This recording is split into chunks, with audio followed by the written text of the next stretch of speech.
identity, consciousness, our culture, our spirituality, our history. One Africa for Africans worldwide. Motherland's calling its diaspora home. Join my voice. Join my team. Join my campaign. Campaign 21 hashtag 1 million subscribers on the Pan African Daily TV YouTube. Be a volunteer. Apply now. Be the new Africa. So good evening to our Cry Die Day 2 on the Pan African Daily TV. And today in the studio with us, we have our exclusive guest, Mr. Achu Mbanda from the Southern Cameroons community in Germany, Stuttgart, who is here to share concerns about the situation back in Cameroon.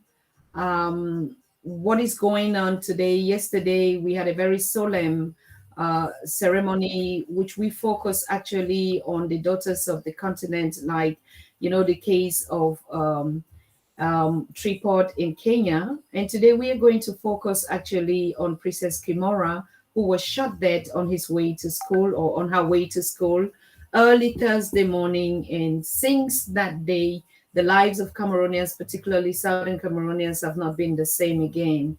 For the past 2 days, we see mothers, wailing, crying, grandmothers in the street. Till today in the morning, you could see the streets of Boya actually noisy, people are hanging around the corners and just only in shock. So we are getting also feedbacks about the situation out there. Even the mother of the bereaved is still highly under trauma and is not reachable. As we try to even get in touch just to console her, to see how we could support, by just calming down the situation. So, but according to our tradition as Africans worldwide, we all know it is our traditional ceremony. When situations like this happen, particularly incidents like this one, we all gather for 3 days. It is a tradition that we mourn our departed for 3 days in normal circumstances. Like the case with late Excellency Magufuli, we did 7 days wake, of course, because that one was an elder and a statesman, like we can say as a king or a leader or a ruler. But then when normal cases happen, this one is not a normal case in any way, but it is a 3 days, we call it wake keeping and cry die. So while we're talking about uniting Africa and the Africa we want, connecting the diaspora to the continent, and we're talking about keeping our roots, our culture, it is not just talking about it, it is actually implementing it. I know we made a mistake as I went back to talk to the elders when our late Dr. Ronoko passed on. Normally, we were supposed to do that 3 days cry die traditionally. And because I think Mr. Nda Achu, who is also a spiritually conscious leader, could explain more about these issues on the passation. And so in our African traditions, we know that the spirit doesn't just leave the body immediately because we are spiritual beings. So, we accompany, particularly a case like this where, they weren't sick, the life was just taken out of them. And so the spirit is still hanging around. And for us to be with the spirit, it is still home. Like in the case with Kimora, she was going to school. And in some traditions, it would even be understood that she would actually go to school in spirit and come back home. And then, with the parents. And that's why the community will gather around for 3 days, to accompany the spirit, to be with it until it finally departs. Today, we are living in another culture. We're following all the Western cultures that have been implemented on our continent. And so we wave away from our traditions. And no wonder when we are going back to Africa from the diaspora, we start talking about the lack of integrations because we're not used to these systems and these cultures. To me, you have to put the stream on public. We're on private. It's on private. Oh, what? Okay. I saw a private. It was like, are we on private? But I can see follow us in the chat, and I think it is on public. Am I right? Can someone give me a okay out there? You hearing us? Are you seeing us? We've just been in a kind of a technical turmoil for the past 3 days. Sometimes we go live, we don't even know that we're live. When we're waiting to go live, the signal doesn't actually go live. So are we actually on? Are we on YouTube? Are we on Facebook? Can someone just give me a now? Yeah, if you're hearing me, I see Africa Last Born, Don Pedro. Can you hear me? Are you seeing us in the studio? Are you? Okay. I Okay, so like I was saying, it's a tradition for us to mourn our departed for 3 days, and so it's not going to be any strange thing on the Pan African Daily. We're respecting that tradition and our customs, and so if you're following us on the Pan African Daily and you actually is engaged in the development of Africa, particularly in terms of gaining back our culture, our traditions, our spirituality, we have to start observing all those traditions. Okay, and that's just what we're doing today. In the other cultures, like I said, it's just done. Okay, it's gone, life goes on. No, these are people, these are spiritual beings that we've connected with, that are part and parcel of us. And so it's just not game over. It's just not another life. It's just not another day. So we are on day 2 of this morning today, and I want to welcome all of you that are signing in from the continent and in the diaspora. I see Johnny Boy is also there. Ayadela, thank you so very much. And we have our guest also in the community today, Mr. Nda Achu. How is the situation overall? I mean, not only on the continent, but even where you're sitting for the past 3 days now. Yes,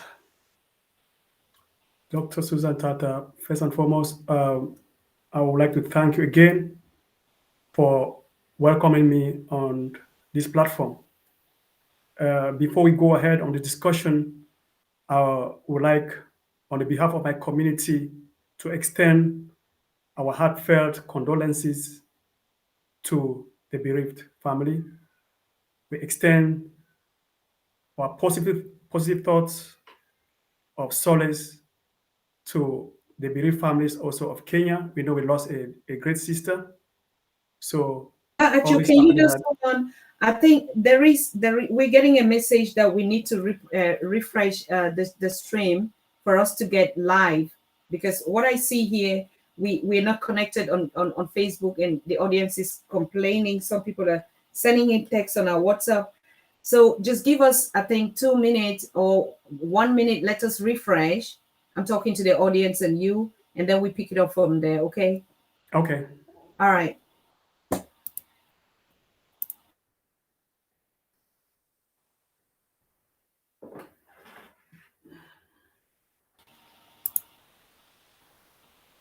Okay. It should be okay by now. If you still cannot hear me or see me, but I know, Mr. Dachu, you're hearing me, right? Yes, I'm Okay. good and fine. Yes. So, but we're having this setback here and the feedbacks here. I don't know why.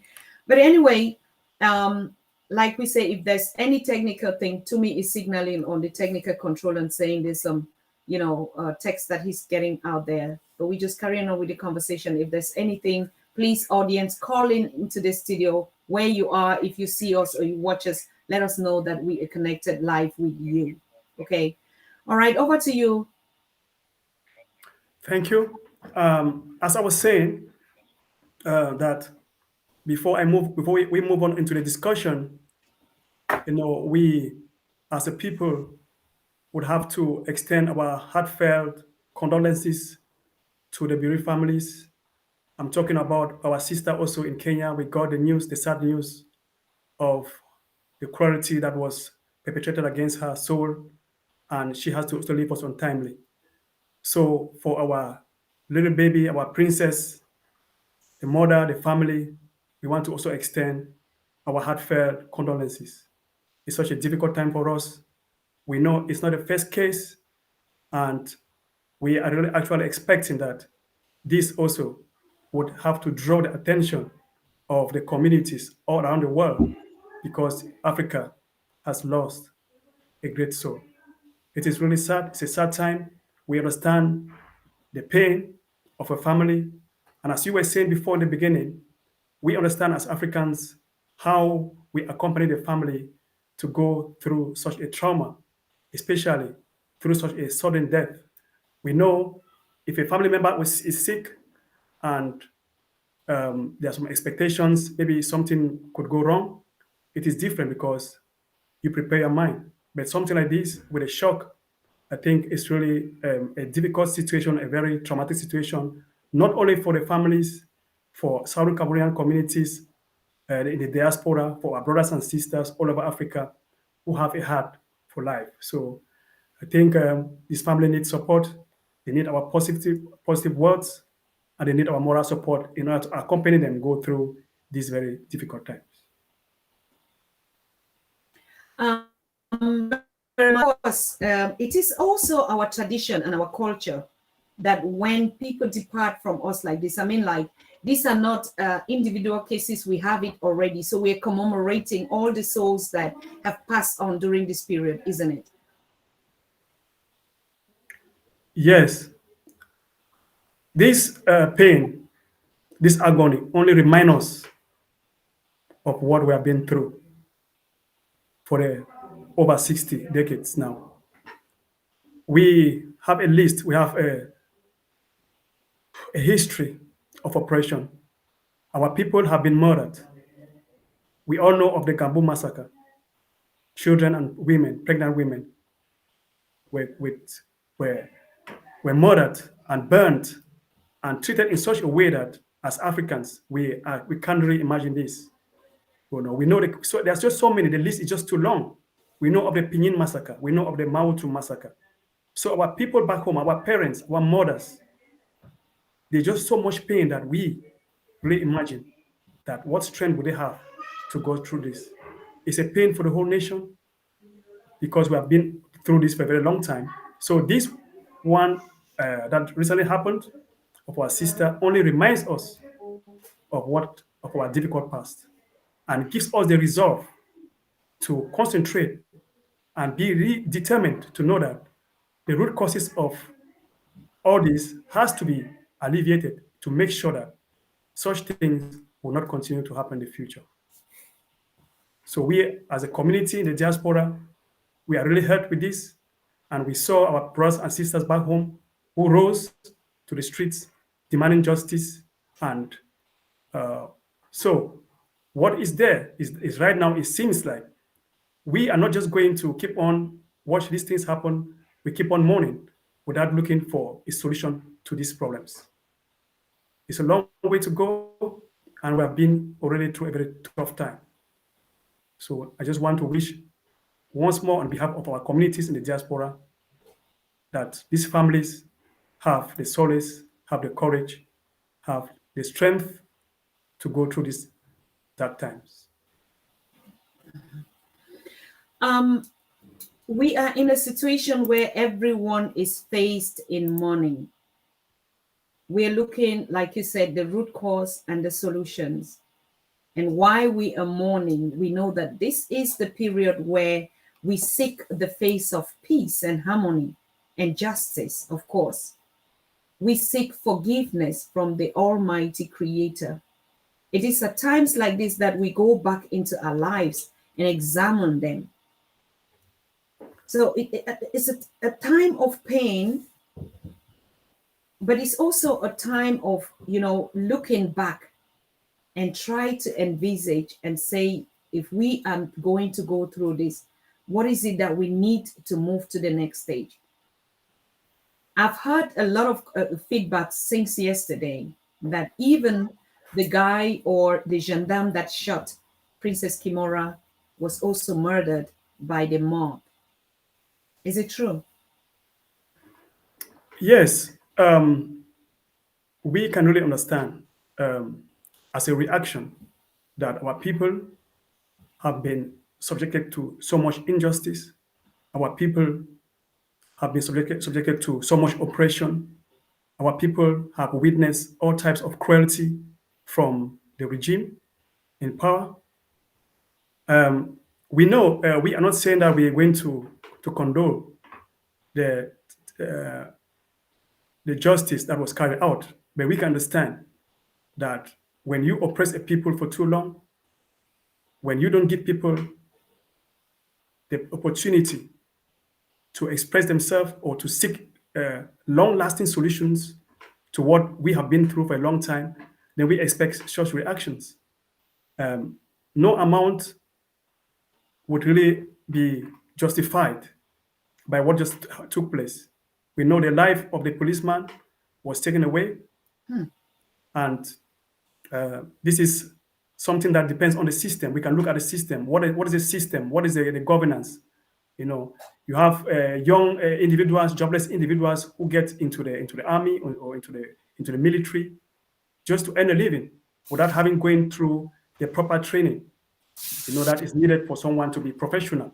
So if we look at what happened before such a situation happened, before such a scenario, we will understand that these are things that would not have happened, because a well-trained policeman performing his job in a community in which he dwells, he will look at everyone as a brother or a sister. There wouldn't have been the need for him to pull out his gun to shoot at one of his. So we can understand that it is because he sees himself as an invader. He sees himself as a representative of the oppressor. That's why he didn't even take into consideration of what the official training that has been put through him in order to act professionally. He didn't take into consideration the rights of our citizens to be respected.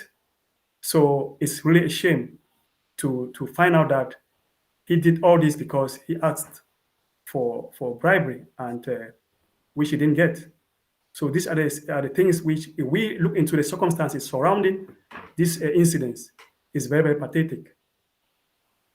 And we should not forget that this is just the tip of the iceberg, because there are a lot of issues that surround what we see. We just see the superficial, that a policeman shoots at a child. But we have to understand, in what system is this policeman brought up? Who is he representing? What orders did he get from who? So, and these are the things that determine the action or what he had to do in such a situation.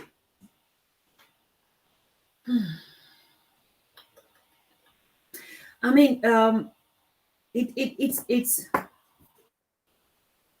we want to talk about the hate that has been, growing up. We just taking this particular case, it's all over, right? But this is not a usual case. We will not be sitting here doing a mourning for every individual, every African that will pass away. But these are particular cases in which it's because of a system that doesn't work, that doesn't function. I mean, for the past 2 days, we see grandmothers, even today at the Boya City Council, there were mothers all on the street and saying that the government just has to kill all of them because they've been doing it. And do you have any reaction, even from the other side, to say, all right, now these are two wrongs that were made for instance, or we are mourning our two children. I don't see any press or anything from the side of the gendarme. I mean, I don't know how I really want us to look at this. How do we solve such an issue? You're saying it's a systematic thing. Is the bad governance system in place? Yes, I think in order for us to go into the root causes of why such a situation even had to happen, we really have to. I think our audience is African, and it is very good that our brothers and sisters in the diaspora and in Africa understand where Southern Cameroon finds its place in this whole situation. Southern Cameroon has been under oppression for too long, and the history of Southern Cameroon doesn't only begin with the arrival of the colonialists. We understand that at one point we lived with our brothers when we called our brothers of the east of Cameroon, when Cameroon was being colonized by the Germans. And we all know what transpired, that our brothers east of the Mongo had their independence on the 1st of January 1960 with a particular system and a structure in place with a internationally recognized boundary, borders.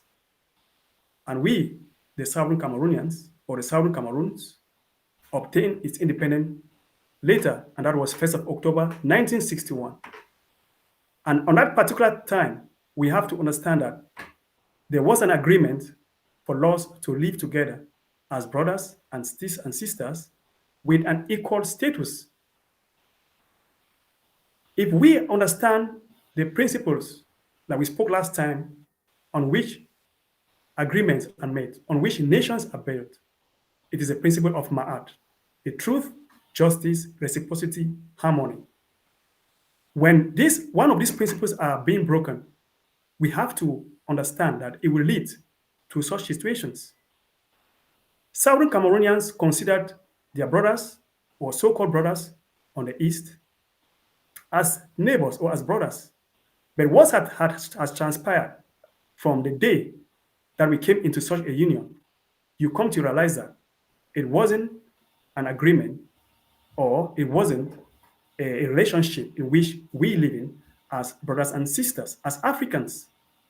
We need to know that it has been for too long, from the 1960s, that there has been a system in place and a hidden agenda to assimilate the Southern Cameroonians.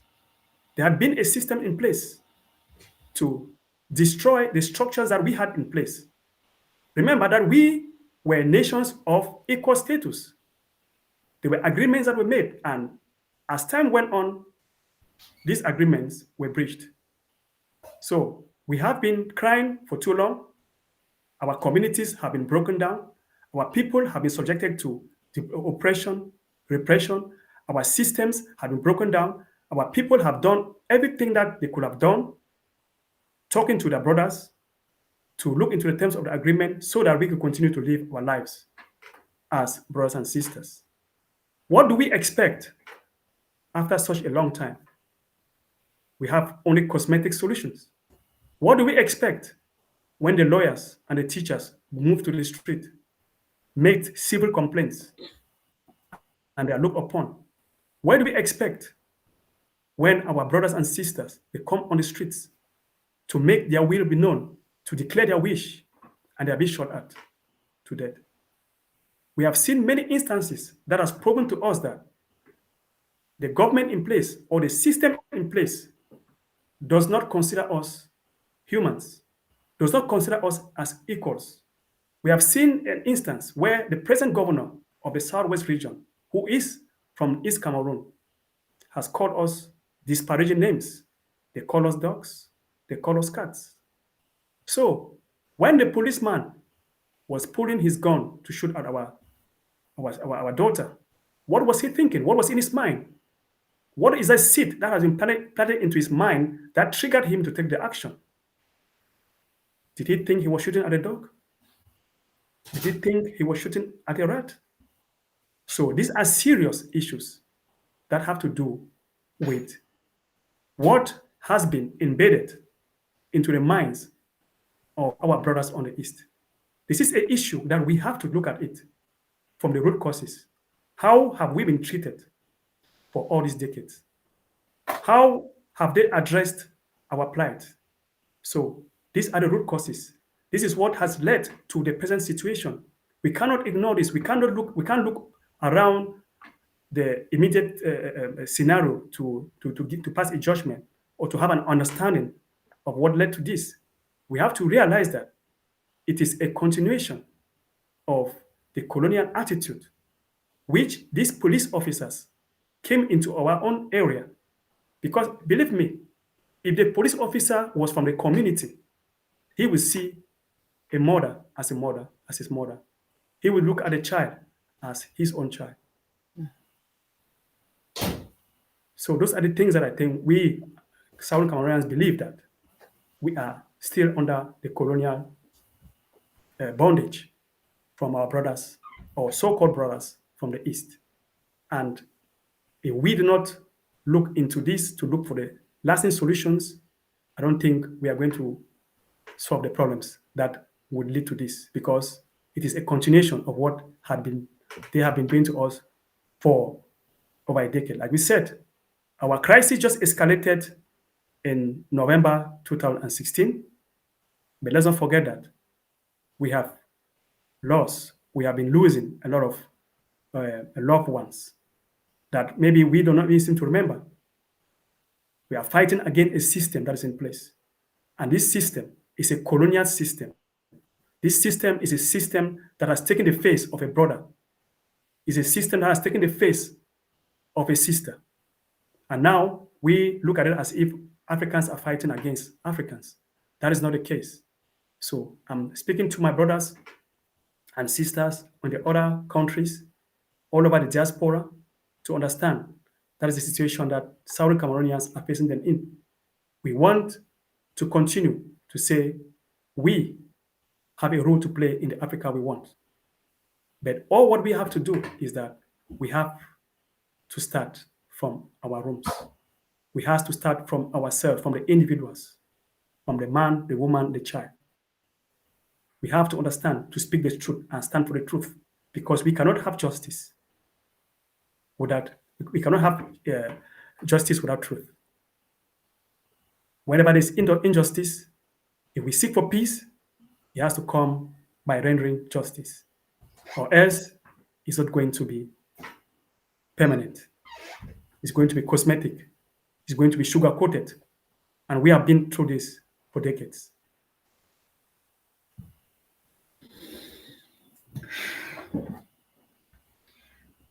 There is also one issue that is at stake here. If we look at the casualties and the atrocities, they're mainly targeted at mothers, grandmothers even, and girls in terms of rape. I mean, we saw the case of, these gruesome images. I don't know how the children will grow up in this kind of a traumatic generation. Yeah.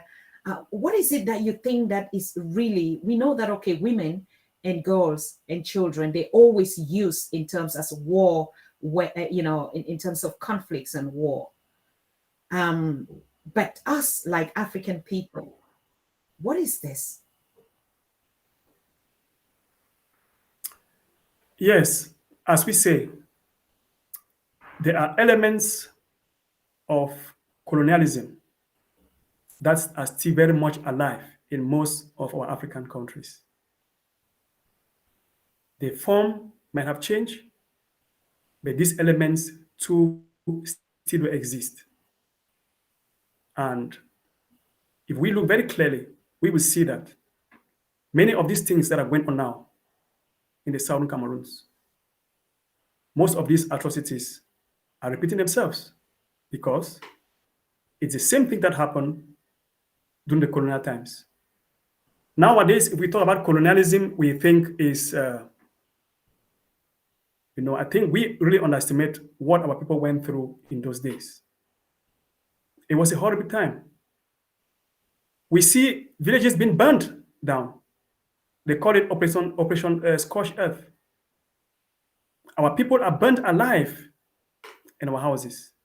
We have over 300 villages that have been burned down to ashes. This is a strategy of the enemy to inflict fear in order to control, in order to keep hold us bondage. Is that the Africa we want? And the funniest thing about it is that we know as Africans, you will not sit in your home quietly and watch the daughter of your neighbor being slaughtered. You will not sit in your home quietly and watch the homes of your brothers, your neighbors being destroyed, razed. That's not who we are. What really baffles us most is the reaction that we have got so far from our other brothers, from the representatives of our so-called African brothers. We know that we have the African Union, which has leaders, and they are very much aware of what is going on in the southern Cameroons. What has been their reaction so far? Do they look at us as their brothers? Do they look at the children that are being burnt alive, tortured, our grandmothers being burnt alive, our women being raped? Do they look at them as their brothers, as their mothers or sisters? If that would be the case, believe me, sister, they would have done something. They would have intervened, because that's who we are. We are people of culture. We are people of high moral virtues. We are people of high integrity. What we should question is, what has gone wrong? Are those the people we want to call them our leaders? Are those the type of human beings we want to have a representation of Africa? So there's much that we have to say. We know deep in our hearts that the entity that we seem to be fighting is not who we think it is. A mask is being put on to continue with the same perpetration that has been in the past. We know of our brothers in the Congo. Millions were slaughtered by King Leopold of Belgium because he claimed the land. And they did all this for raw materials. They did all this to feed a system that is in the diaspora. So how long would our people continue to live in such a situation in order for a group of people somewhere else to live a dream life? How long are we going to continue to see this bloodshed? How long are we going to continue to see so-called African representatives, people for whom we have so much respect, sit silent and just watch? It's not time for us to question their integrity. It's not time for us to hold them accountable. It's not time for them to say that that's not who we are. You are not a caliber of a human being whom we can look up to as a representative. The time has come that Africans at home and the diaspora look into the case of Southern Cameroon and see that it's a repetition of what has always been in the past. It's a continuation of the atrocities that many of us will never witness. That was not written in books, in the books we were taught in school. It's a continuation. Because we do not understand why the one who looks like you will commit so much evil on our people. It's really unbelievable. Our people have gone through so much trauma, both at home and abroad. Those abroad who have the heart of the family are also going through this. It is mental. We really need intervention. And the intervention has to come from the people. We know that so much can change depending on how we Africans are conscious. It lies in our consciousness. We can ignite a debate. We can ignite a discussion. We have to be engaged because we are responsible. As co-creators, we are responsible for the future. We will not continue to complain without taking actions.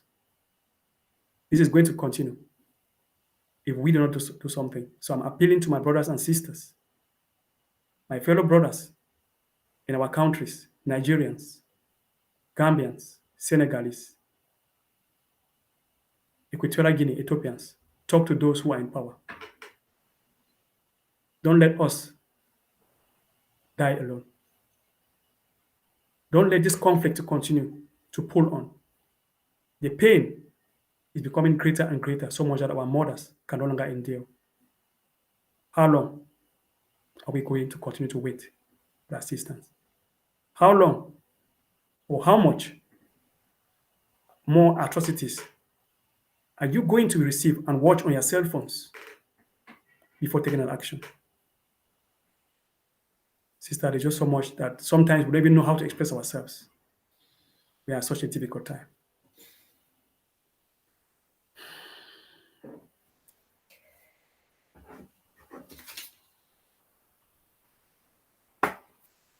It is one and the same thing all over. Whether in the diaspora, the African has always been a target from one thing to the other.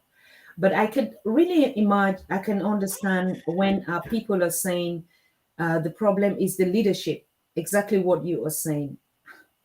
But the thing that I still really cannot understand, probably that we Africans should actually really go into deep research. I know they are experts, just like what you're saying, and others have been talking about it. But it is not African. This is not African. This is not Obun. This is not the land of our ancestors.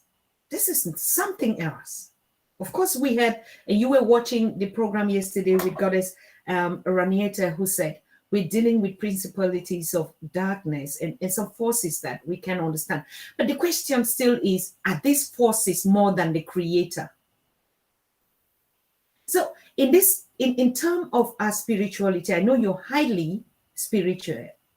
And I'm not talking about religions and concept, but like, where does this come from?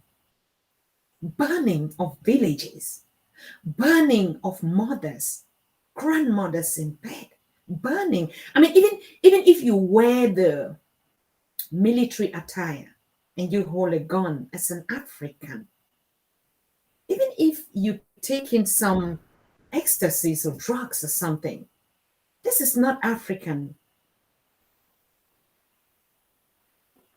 Am I just going, am I just being stupid? I think I will like to have this opportunity to say a word to our brothers and sisters east of Cameroon. We have been crying for such a long time. Our people went out to demonstrate. We were shot at. But in the East Cameroon, when they come out for a manifestation, their police or their gendarmes handle them with respect. They acknowledge that it is their right to come out and express themselves.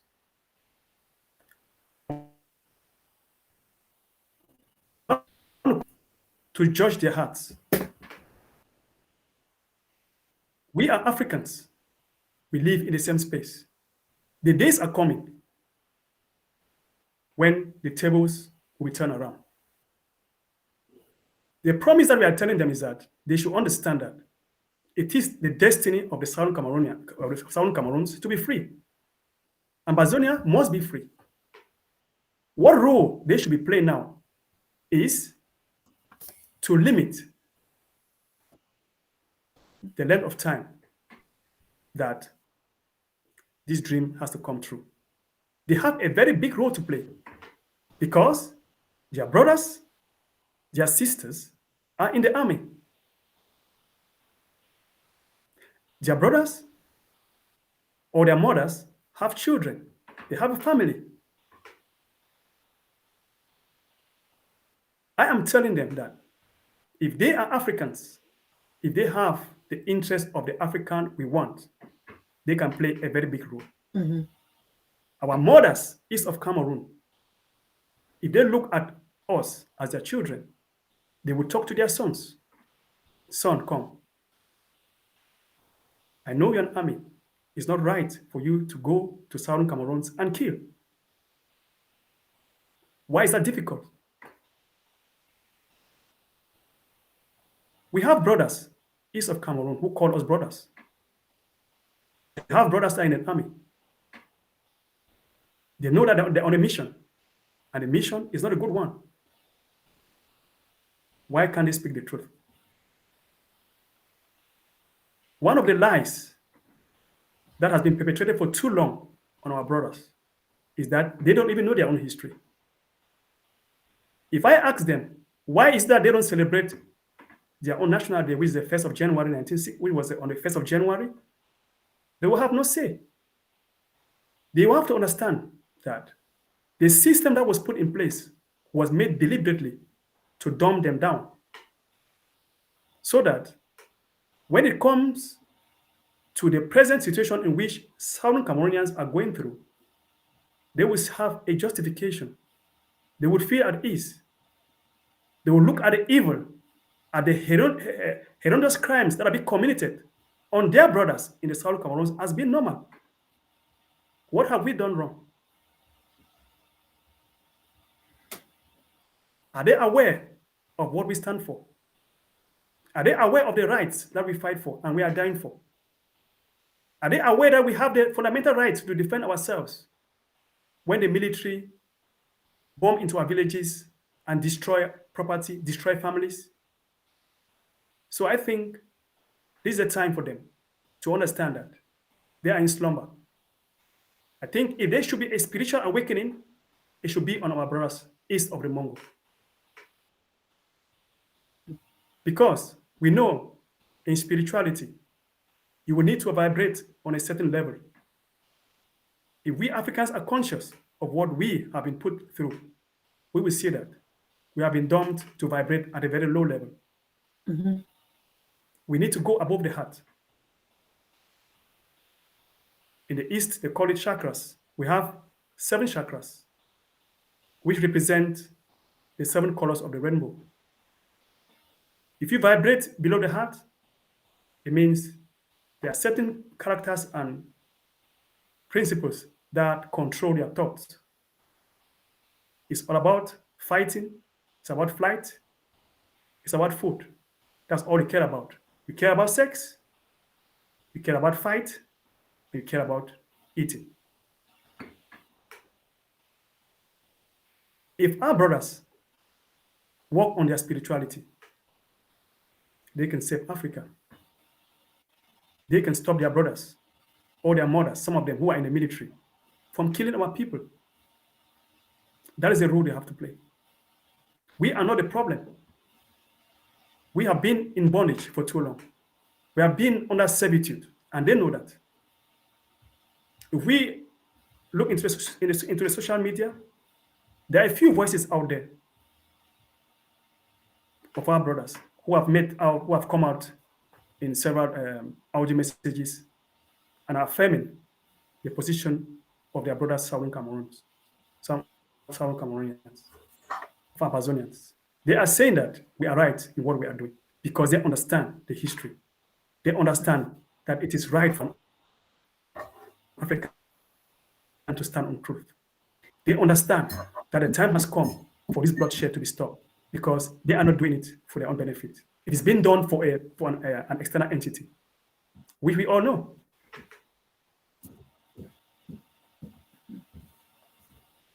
What do Africans kill Africans for?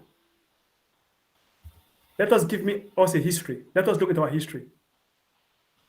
If an African has ever killed another African because of raw materials, because of resources, we are a peaceful people. We live in harmony with nature. We are co-creators. If we look into the mirror, we see ourselves. If I look at my brother, I see myself. If we are spiritual, if we are highly spiritual, if we vibrate from the heart. The police officer who shot at our daughter lacks spirituality. He lacks African consciousness. If he was conscious, he would have looked at our daughter, Princess Kimora, as his daughter. Do we Africans kill our daughters? Can a father pull out a gun and shoot at a daughter? So we can see where all this is coming from.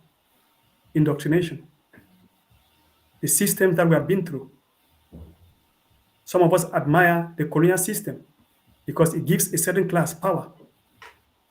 Some of us admire the colonial systems because it creates classes. It makes some to feel they are immortal. It makes some to have access to the wealth of the nation. enrich themselves, live a lavish life, while the rest suffer in abject poverty. Is that what Africans do? If we are spiritual, we will give everyone the opportunity to fulfill his own mission here on earth. That's my message to our brothers east of the Congo. It's so profound, Mr. Achu. It's so profound, because most of the time, and I like this kind of advice or this kind of solutions, like, because it's awakening. We are on the program of awakening, of learning from situations like this. I want to thank all of you that are joining. I can see Elder Kojo Bentil, and remember, you're coming on the show this week on this spirituality, because we are trying to redefine and reawaken our consciousness to ask, is this truly African? Like our brother is saying, do we kill each other? Do we murder? Yesterday we heard, or the situation in Kenya where the boyfriend or the husband stabbed the wife to death. That's not African. And you're talking about on the hat. Can you just explain these 7 colors that you're talking about? I mean, it sounds really kind of like interesting. I think it's awakening, it's knowledge, it's education. Yeah. There is just so much knowledge, a vast of knowledge, that we hadn't had the opportunity to get as we're growing, as we're growing up. I truly believe that the state of the mindset of the African was actually predetermined by the tools that were set in place from the time we started seeing ourselves as a nation and going to community schools. Let us ask ourselves, who were the ones who decided on the type of books that we read to our children? Who were the ones who decided what would be good for our community? Personally, I think it's not a conspiracy, but we can see from the results. We go to school and we come out and we are empty.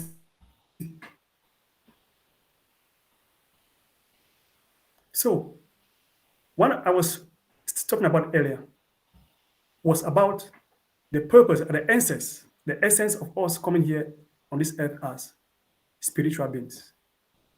We know some of our brothers who are Christians, they must have read a passage, Psalms 82, verse 6, which says that you are all sons of the Most High God.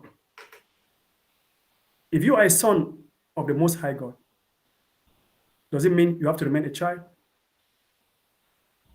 It means you have to grow up and be like the Creator, to fully unfold yourself, to be able to have those qualities that will enable you grow up spiritually, not only physically. Mm-hmm. So the saddest part of it is that most of us were taught to understand that as we develop ourselves physically to maturity, spiritually, we didn't grow up. Absolutely. So this spiritual growth is actually what will determine the things we do. Spiritual growth is like the light. The consciousness is light. Understanding is light. Acknowledgement of who you are is light. Knowing yourself is light. These are the tools that if we acquire as we were growing up, I'm very sure that we will live in an environment, in a society that will completely change with our thoughts. It's like Inception. We know about the subconscious mind. As you grow up, there are a lot of things that you learn unconsciously and they are being stored into the subconscious mind. And the subconscious mind is that part of the mind which is the source of what gives you that trigger to take an action without you even knowing. Spirituality is supposed to let you know how your physical system works. How are you connected to the spiritual world? What is your mission here on earth? What is the importance of raising your energy above the third chakra, as I was explaining. In the Hindu system, they teach, in the Eastern, to simplify it, they talk about chakras. What are chakras? Chakras are energy levels. These energy levels are embedded within the body, and they are also represented in the 7 colors. Starting from the reproductive area, you have the root chakra, which is red, represented with a red color. You move onto the color yellow, by orange, that's the second chakra. And then the third chakra is the stomach, which represents the sun. And the fourth chakra is the heart with the color green. You move to the fifth chakra, which is represented by the peak, which is blue. You move on to the fourth eye. That is the sixth chakra, which is indigo. And the crown the crown chakra is the 7th. So it's about harnessing your energy, lifting up yourself above the physical, because we are trapped in this 3D dimension as humans. And as this happens, we are limited in the things we do. Though we know that we are spiritual beings having a human experience, we have to understand that it is very necessary for us to lift up our spirit above the physical in order to have a better understanding of our actions. That's why I was saying earlier that when we are so preoccupied with materials, money, lust, we are trapped down below the heart chakra. And this determines the way we act. We have ego. We can kill someone for money. We can do cruel things to satisfy the demand of your stomach. If we lift our energy above the third chakra, from the heart chakra upwards, we have love for one another.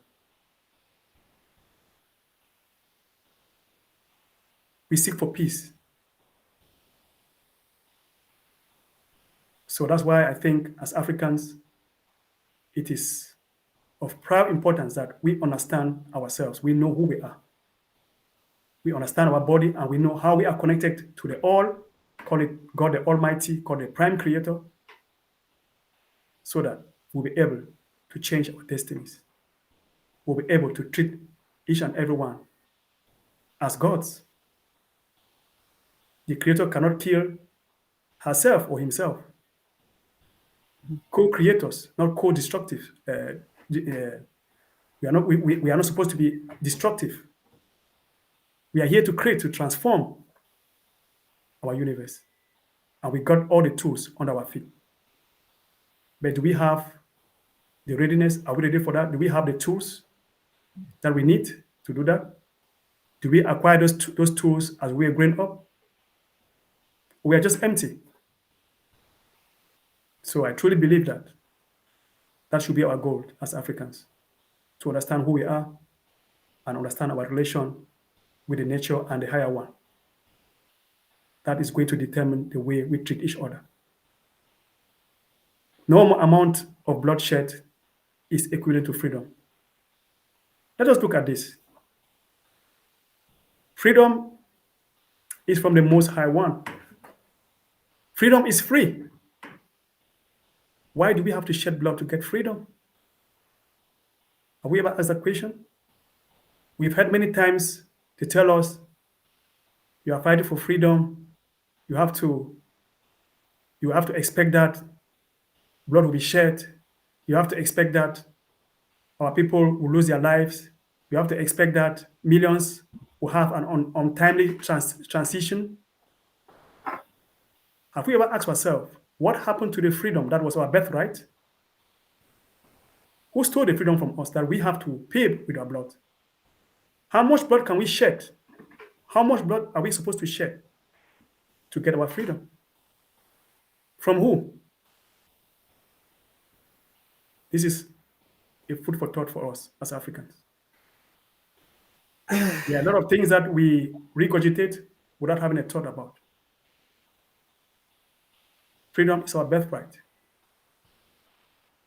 Freedom is free. Let us do all what we can to stop the bloodshed.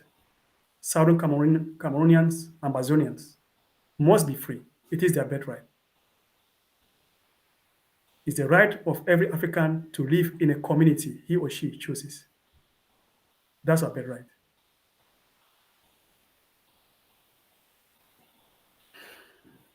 I will always ask the question, how do we get to that consciousness of above the heart? It's like everyone deserves that. Everyone needs it. Is it the education? Is this the lack of development? How did you get there, for instance? Yes, I think it is a search for knowledge. I know most of our people are stuck in the Bible because that was what was presented to us as a truth or as the whole truth. But when you become conscious, you understand that there's not only one way to a creator. The various religious set up systems that have been created to try to give a definition of what the creator or God is. But there's not only one way.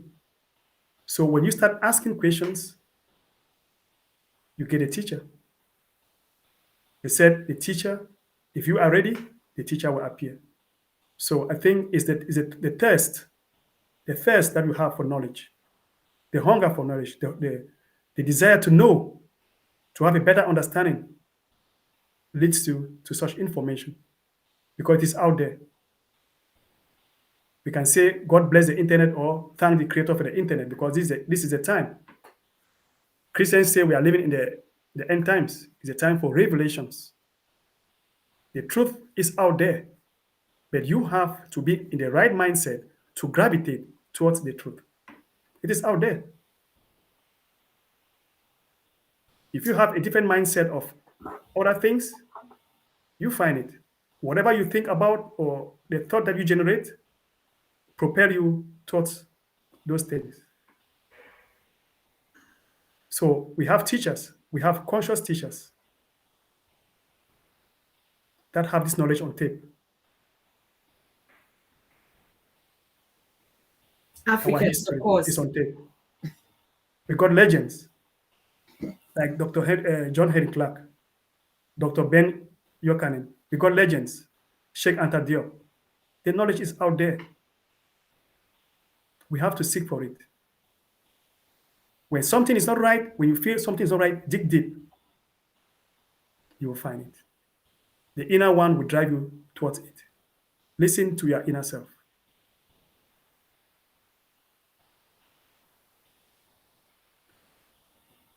I'm so impressed, and I think when we listen to this, I had a conversation with you, Mr. Achu, and some days back, and you talked about when you look at us screaming and asking the diaspora to come home, it pains you a lot. Why? Can you just say it?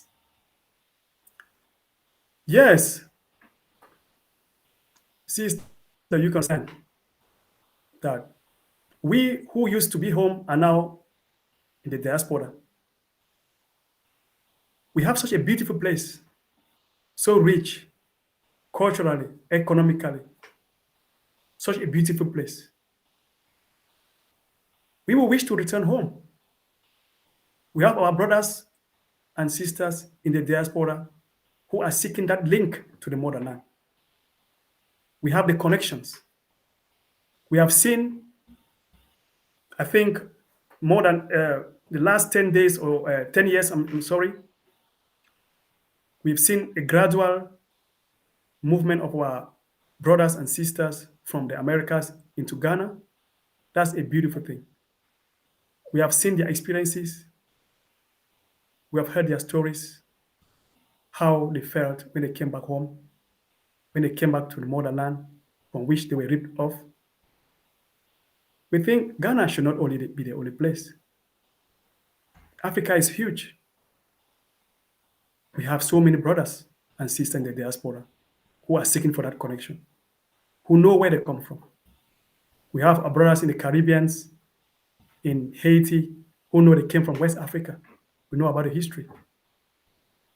We are scattered all over the place.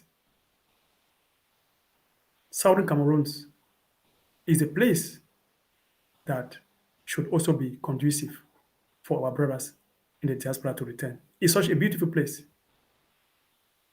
We are truly blessed with all what you can think, what you think and find all over Africa. We have it there. But how would I encourage my brothers in the diaspora to return to Southern Cameroon when we are aware of the present situation? We know of some of our brothers who have had terrible experiences with the gendarmerie, and some had to return back to Nigeria. What stories are they going to tell their brothers who are in Nigeria about their experiences? That's why it's so of prime importance that Southern Cameroons get its freedom, because we are people that are so welcoming. We are people who love, who are tolerant. We are people who wish our brothers and sisters to be with us. If the environment is not conducive, if our home is not a place of peace, how do I encourage my brothers to come with us home? That is why we think what we are doing in Southern Cameroon is not only for us. We are dreaming. It's a dream that will come true, that Southern Cameroon will be a shining star in Africa, in the Africa we want. I would say, if you look at it critically, we are a nation that is still under colonization. We know most of our African countries have a certain degree of freedom, but we know what is hindering us, what is hampering us, what is preventing us from creating our environment a conducive one, is because we are still under colonialism. We are people in bondage, and that's why I encourage every African. We knew our forefathers fought against this. We knew about Kwame Nkrumah, who said that what would be the independence of Ghana alone when other African countries are still under bondage? It will make no sense. Africa should not move forward without Southern Cameroons. Please give us your support, spread the message, talk to those who are in power. Africans can solve their problems. Let us shame, or let us throw that shame on those who call themselves African Union, because we expect them to be the fathers, those who showed the role of a father, of an African father, the one who will not sit alone and watch his children be slaughtered, and he or she is silent. That's the role that my brothers and sisters who are watching us can play, because we need a lasting solution to these problems. While we are mourning our daughter, who was brutally shot, brutally killed by the gendarmerie, we haven't forgotten those who have gone before her. We haven't forgotten our sister, our child, baby mother. We cannot forget our mother, Mami Api, our grandmother, who was burnt alive. We cannot forget our brothers and sisters, women and children, who were slaughtered in Mautu, in Gambo, in Kumba. The list goes on. The pain is just too much.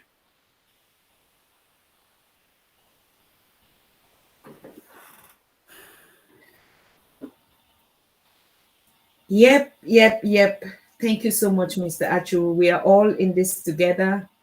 I mean, I just get a call again. I was already recovering these past days, but I'm just sinking into it because it's unbelievable. And actually, I'm really thanking you, this audience that keep gathering here for the past, since yesterday and today, and even the condolences that you've been sharing. We got groups from Ethiopia, from Tanzania, from Kenya.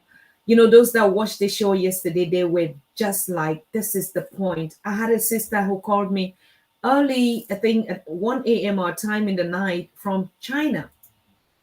And she's from Senegal and is in China. And she said, these things happen to them, the way Chinese are treating them, they murder them, they kill them. People are just, they don't even know where to run to.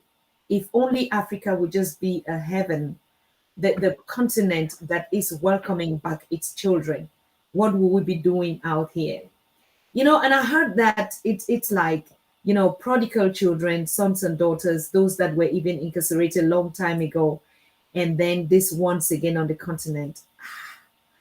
But we all do know that all is not lost. I listened to Kojo Bentil, my mentor, Professor James Small, also text yesterday and say, be thou consoled, child. It is not lost. Those that go away, they are just transiting. They're just transformation. But what we have to understand is what they leave behind. What are the messages? What are the signs that they're giving to us that we need to wake up, that we should not go to sleep? And I think your presence here is enough support for this mourning and these grieving families. Your messages of condolence, your tears, even just sharing it. When we post and people were just like, wow, and sharing it. And like I said, this group from Ethiopia, a group of women that reach out and ask if how can they reach out to support? How can they even just contribute? How can they talk to these women, to this community? They want to reach out. And so we have groups of women that are rising up now. Even today, as I'm talking, this morning, the images of the women of Southern Cameroon wailing on the street and naked, walking bare, naked, their bodies, grandmothers doing this tradition to curse, the perpetrators and the oppressions in the land, sent a wild message across the continent. And I got images, actually, from East even. I had one from Malawi and asking, is this really true what we are seeing? I mean, I cannot just thank this kind of spirit much. I think our ancestors or the God that created the universe and humanity is really working in our favor as Africans. So all is not lost. Even though we mourn, we grieve, like I said, it's our tradition to be here 3 days consecutively. At home, they don't even sleep. They don't sleep. And so we should not sleep. We sleep in the diaspora. When they murder our people, our children are hung in America, in the Caribbean and everything, we sleep. We sleep. We don't know what happens to their souls. We don't accompany them. We cannot wake.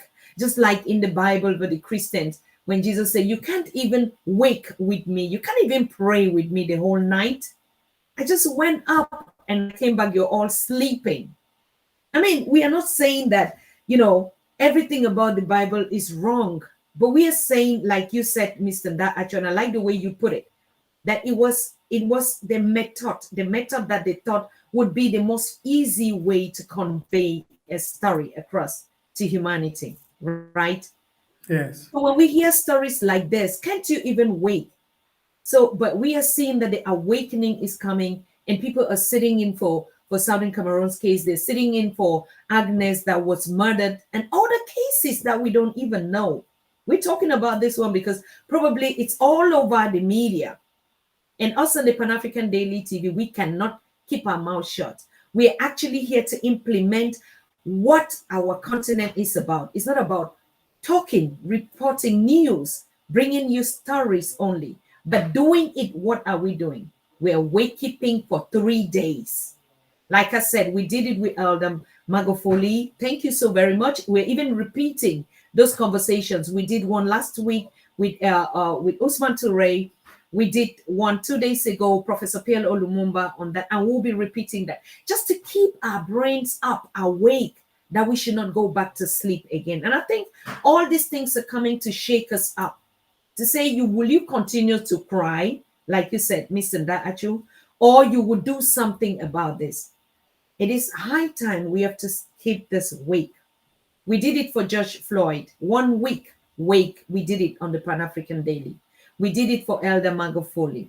We did it for Dr. Ronoko, even though it was a series of ideologies where people came and said, but normally we made a mistake. We would have done it for 3 days. Would have done it for 3 days. And so it is a tradition when blood would flow on our continent, whether in the diaspora, as they as killing people everywhere. We have to gather here and wait and gather that spirit together and send that vibration that is above our heart and begin really to meditate. Please, every night you go to bed, just send that meditation, that good wish to the people everywhere for love, for peace, and for consciousness. Thank you so much, Mr. Nda. You cannot even just. I'm listening to you, and my heart is getting cold and cold and cold. I didn't know that I would even feel uplifted like this, but you're saying some very permanent things.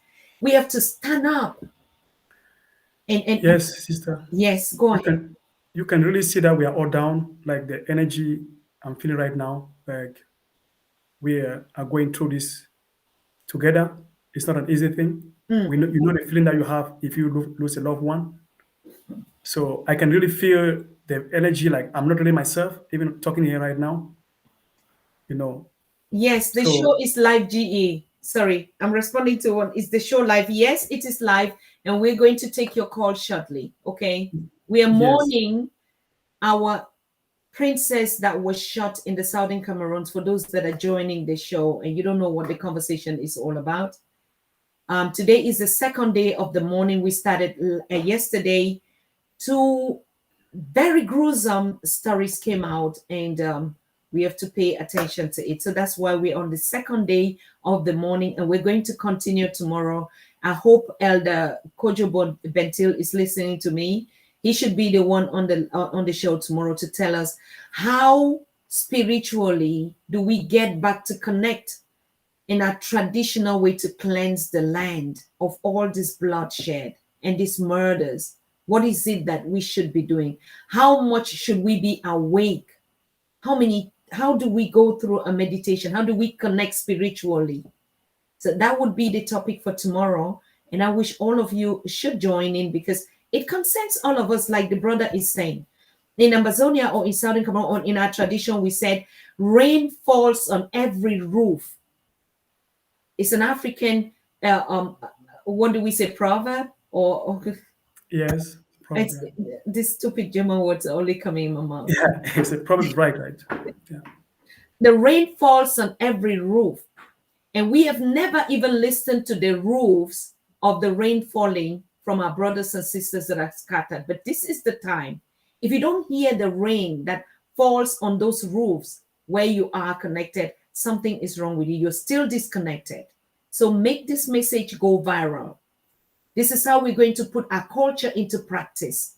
One falls down, everybody gathers around. That is us Africans.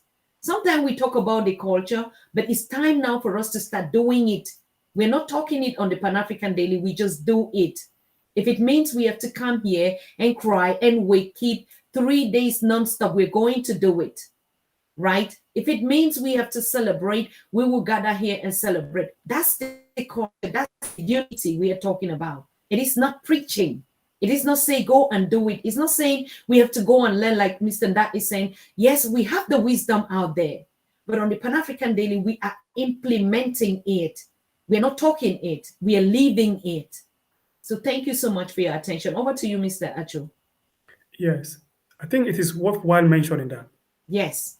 um, with what just happened in Boya in Southern Cameroon and Amazonia, we should have also expected the whole world to rise, just as they rose for George Floyd.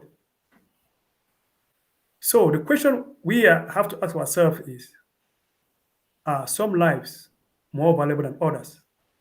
Or is it because the police officer who killed our brother in America was white?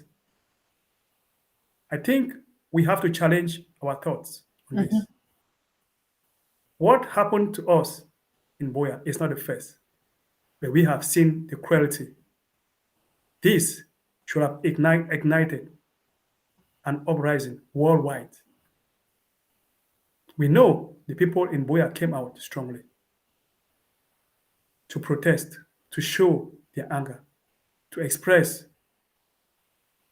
their, their bitterness, just, I mean, concerning what just happened to their sister, to their daughter. I think there's another aspect of our lives we as Africans have to examine. If we look at our nations, the way it is being partitioned, I think that it has an impact also in our minds. Our minds also are partitioned. I just want to share an experience here. Like, I'm from Southern Cameroon. If I hear a brother from Southern Cameroon just passed away or made his transition, I listen to myself. I read my feelings. How is my empathy towards that? What is my sympathy to that message that I got from? How can I make a judgment on that? Compared to when I hear a brother from Nigeria just passed away. These are things we have to challenge our minds. Do I express the same empathy or sympathy for that news that I got? Or do we have to care only for the ones which we know that we are from the same area? These are things we have to challenge ourselves. I think this same syndrome is all over Africa. I share. The boundaries, the artificial boundaries that were initiated or that were implemented on our people, crossing across borders that never existed, breaking apart communities, is also embedded in our minds. Otherwise, we would not expect that our brothers in Nigeria will not sympathize with what is going on in Southern Cameroon because they say, oh, it is in Cameroon. It's not Nigeria. What if we say it is in Africa? Here in the diaspora, we move around on the street and the Europeans do not identify us as Cameroonians, Malians. They say he's an African. How do we Africans look at ourselves? And the way we look at ourselves predetermines our reactions and actions. Absolutely. In terrible situations. How do we look at ourselves? A German sees you on the street, he says, he's an African. In Italian, they call him, he's an African. Our brothers in the UK, they call them Africans. Yeah. In Brazil, Africans. How do we call ourselves? We call names. We don't say, that's my brother. We say, oh, he's from Djibouti. Oh, he's from... A brother just passed away. I heard a brother passed away. He's from South Africa. It just goes like that. No empathy, no sympathy. Does that not reflect exactly what is going on in Southern Cameroon? We have been colonized. It is deep in our minds. Let us challenge our thoughts processes. Let us challenge ourselves and start to look at one another as brothers and sisters from the same mother. We all know what science is saying, that the human race evolved from an African woman, Lucy, right? Where was the bones found? In Ethiopia. Right. And Tanzania. So are we not children? Are we not children of the same mother? That's true. Do children from the same mother kill one another? No. What happened to us, Africans? What happened to us? We lack something, and that is the knowledge of self. Let us start to love ourselves first. Let us start to accept ourselves for who we are. Let us start identify ourselves with the things with which we grew up, the things we ate, the lifestyle we lived while growing up. That will be the beginning for us to seek our journey back home.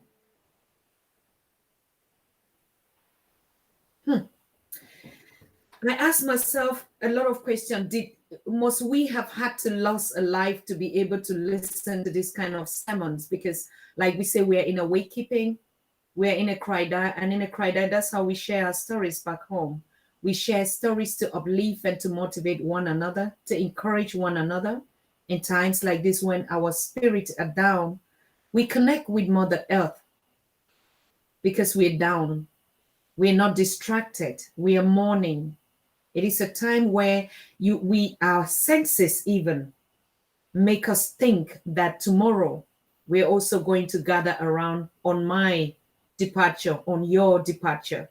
That's the only minute. And if we lost this sense of mourning Africans, then we lost it all. If we lost this sense of empathy, of just gathering, keeping away everything aside, when a soul departs from us, then we lost it all. Then we don't even need to fight for a continent that we don't even own anyway. So I really want to thank you. That was just on point. And you can already see how divided we are in the world. Now, and the worst thing, the most craziest thing now is they even give us European names. Like these are African Germans, African Americans, African Asians. Wow. Like it's not even only us on the African continent that are saying this is Nigerian, this is Malawian, this is Ethiopian. And now the West has even taken us. These are African UKs. These are African Canadians. Wow. How much?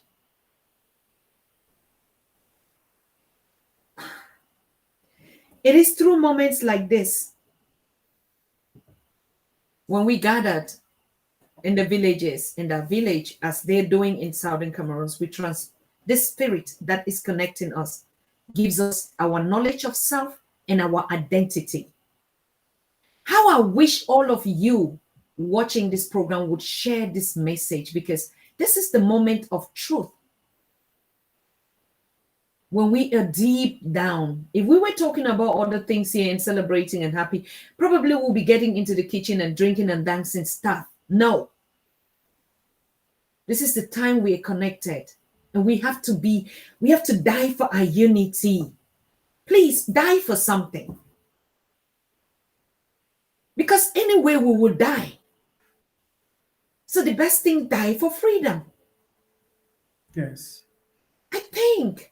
Yes. That's why Yes. we have to continue to encourage my brothers, my comrades from Southern Cameroons to understand that as a co-creator, as someone who came to this earth to have a fulfillment of your mission, we were born for this.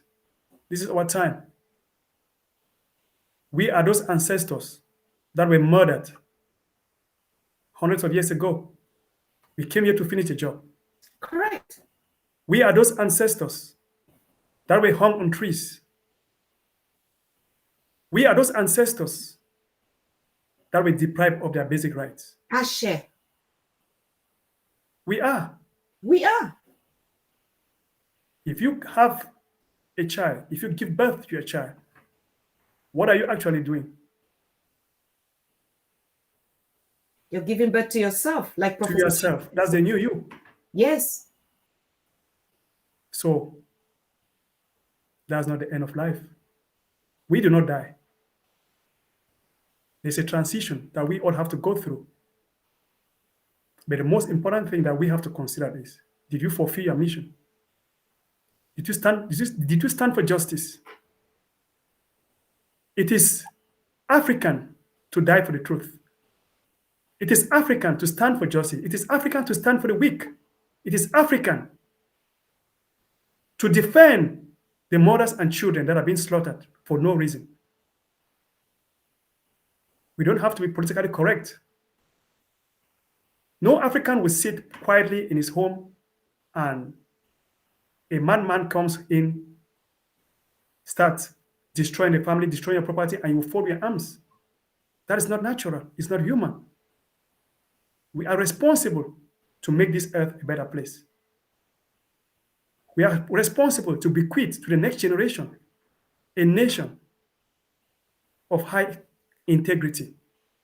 We have to reflect in ourselves. We know of Africans, revolutionaries, who knew that it is part of their soul, it is written in their soul, that they seek for truth. It doesn't matter if they fall, they did something. that gives them a fulfillment of the reason why they are here in the first place. And they know they'll be back. They are back. So, my fellow brothers and sisters, it is not time for us to shy away from the truth. It's not time for us to think about our comfort or losing our comfort when our brothers, our sisters are going through such a difficult moment. Let us continue to give them that moral support. Let us continue to encourage them that we who are out here might not be going through this trauma physically, but believe me, mentally, we are being drained. We have no peace. We live with them through the difficulties they go through. Let us be honest to ourselves. Let us support these families. It shouldn't only be financial assistance to the mother who just lost her daughter. Let the cause come in to give her the support, give her the prayers, the positive thought, so she can recover from this. And all other mothers who have gone through similar situations. Like we said, this one was on camera. There are others, many buried in mass graves that we are not even aware of. Do you know the pain of a mother not to know where the child is and bearing in mind that she will never see the child? Do we know the pain of our mothers in southern Cameroon? Like we said earlier, it's not 10 years ago that it started, not 20 years ago. It's over 6 decades. And this pain is being transmitted from one generation to the other. And I think now is a time that the youth have to stand firm and know that it is our culture that as we grew up, when we were growing up, our parents gave us some virtues. They taught us some moral virtues. They taught us to stand for truth. They taught us to have to be respectful. They taught us to be human. And this is exactly what we are doing. We are expressing our humanity. No matter what they call us, we are just being ourselves. And therefore, it is our birthright, it is our fundamental right that we stay Africans, and no African, a real African, will have to tolerate oppression. No African will have to sit silent in the face of genocide. Our brother, our father, Kofi Annan once said, genocide begins with the murder of a single individual, of one person. How many have we lost in Southern Cameroon? How can we encourage our brothers in the diaspora to come home when millions of Southern Cameroons are internally displaced? When hundreds of thousands are in Nigeria seeking refuge? How can Southern Cameroons become the part of the Africa we want if we don't make it better? We can do that. We are waiting and we count on your support. We have to act. This is the time.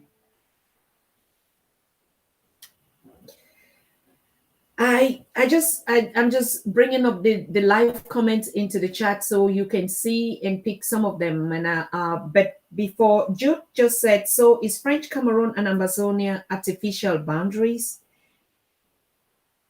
colonial boundaries? And before I even give you, I think we already had this question upon time and time again, and the more reason why people keep asking why the break. Probably we'll really have to do another session, and I had to talk to Al Wahab about this. And like the wars that we are fighting, country against country, as a matter of fact, if you look at it logically, it's because of the boundaries. It's because of these colonial boundaries. This is the reason. And so, yes, just the divide and rule, divide and ego. It's mine, it's mine. But the situation in the Southern Cameroon is like there are two countries. That's how you have to see it. Just imagine, and we keep telling them, and we keep asking them, just imagine if France and Britain can live together as one country. Yeah. That is a simple way to understand Southern Cameroon and the conflict there. Just take France and Britain and put them together. Give them one country. If they will live together. It's a simple. We don't need to go to 1961. It's complicated. Yeah. I give only one thing to everyone to just think about. Bring France into a marriage or into a relationship. Boyfriend is France, girlfriend is Britain. Tell them to cohabit and make children. And tell us the combination. If you really can work that out, then it's easy for you to just understand that. These are two different people that don't even think, even though they're white in skin. Yeah. If I should add something to that, just like you have put it so clearly, let us look at Southern Cameroons and La République du Cameroun as Britain and France. So, if Britain and France were to come together in a union to live as a confederation of two stations, two nations, there will be some agreements how they will live together as brothers. Correct. There will be some agreements on the mutual benefits of them coming together. So actually, we know that if we talk about the history of Southern Cameroons, we keep on referring ourselves to the beginning where the boundaries were created. I think right now, the aspect of the boundaries being created is something that we cannot ever overemphasize. That's the truth. Boundaries are there. But I think what we should understand is what is the trigger of the crisis in Southern Cameroons is not about the boundaries. I think it will be good for our brothers to really have a history of our nation, to know that it's not about the boundaries, it's about the agreements or the treatment that Southern Cameroonians, Amazonians have been through. We have lived with them, not as brothers and sisters, for these 6 decades. We have lived with them in a relationship that is a master and slave relationship. Is that what Africans are? Is that the Africa we want? We want? That is actually what we have to understand is the core of the crisis we have is the relationship that we have had for over 60 years. And in the first place, we have to understand that this union was not even a legal one, even though we tried to live in it for these years. There is no document that proves that there was a legal agreement to be together. But we know that the two nations came together as two nations of equal status. What transpires after that is the result of what we are going through now, because we were not treated as equals. We have been under subjugation, assimilation, annihilation. We have been under like servitude. We have slaves. It was a continuation of the colonialism that had been going on prior to 1960 or 1961. That is what I wish our brothers to understand, that we are not dividing, we are not creating many nations in Africa. We have to understand that as Africans, as people who are conscious, as people who are spiritual, you cannot hold a human being in servitude for too long. We know what happened to our brothers in Haiti. There was a revolt because of the conditions they have been in for a while. We know what happened in the Americas. Even America, which is a nation, had to fight its own battle to get its freedom because another nation had to subjugate them and they couldn't take it. Human beings have an innate characteristic of freedom.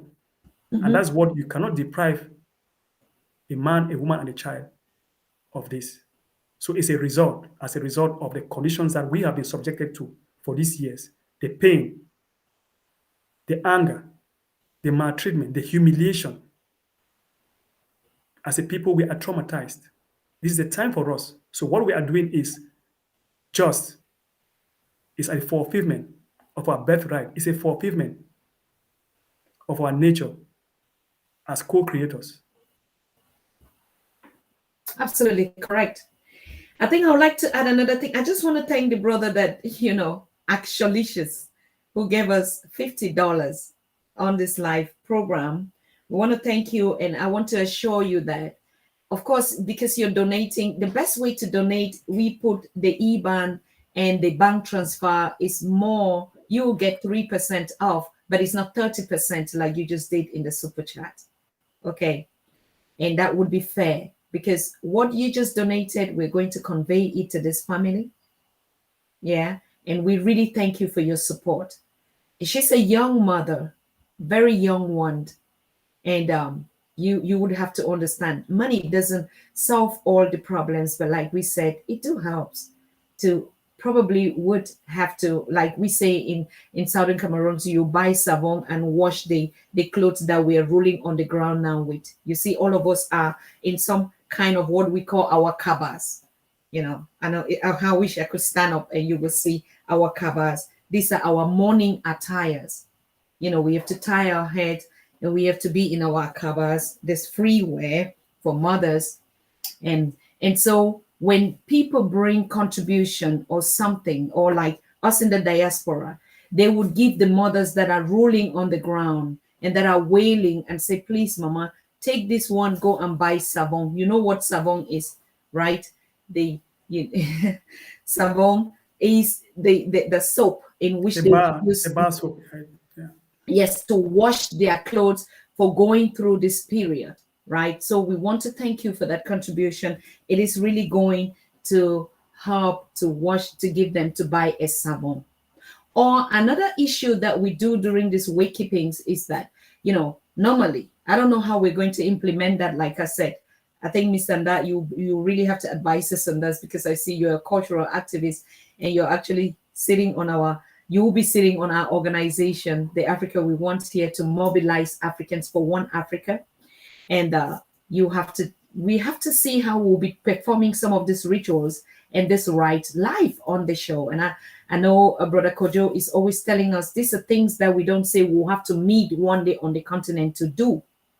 So we'll have to do it. Like we know in a wakekeeping like this, in the evening, parents are coming in, the neighbors are coming in, they bring food, they bring drinks, they start singing, they start telling stories and passing over, just like what Mr. Achu is doing with us.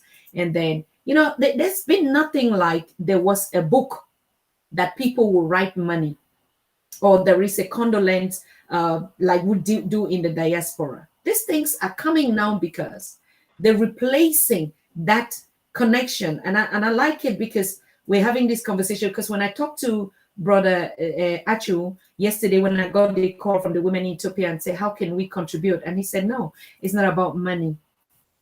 And we have our rituals when we're doing wakekeepings, so just tell them to just send the love, the spirit, and that. But I still say, if you feel like you want to donate something, you know, for our mothers that are wailing to wash their savon, you can send it to us. You're very certain we're going to send it to them, right?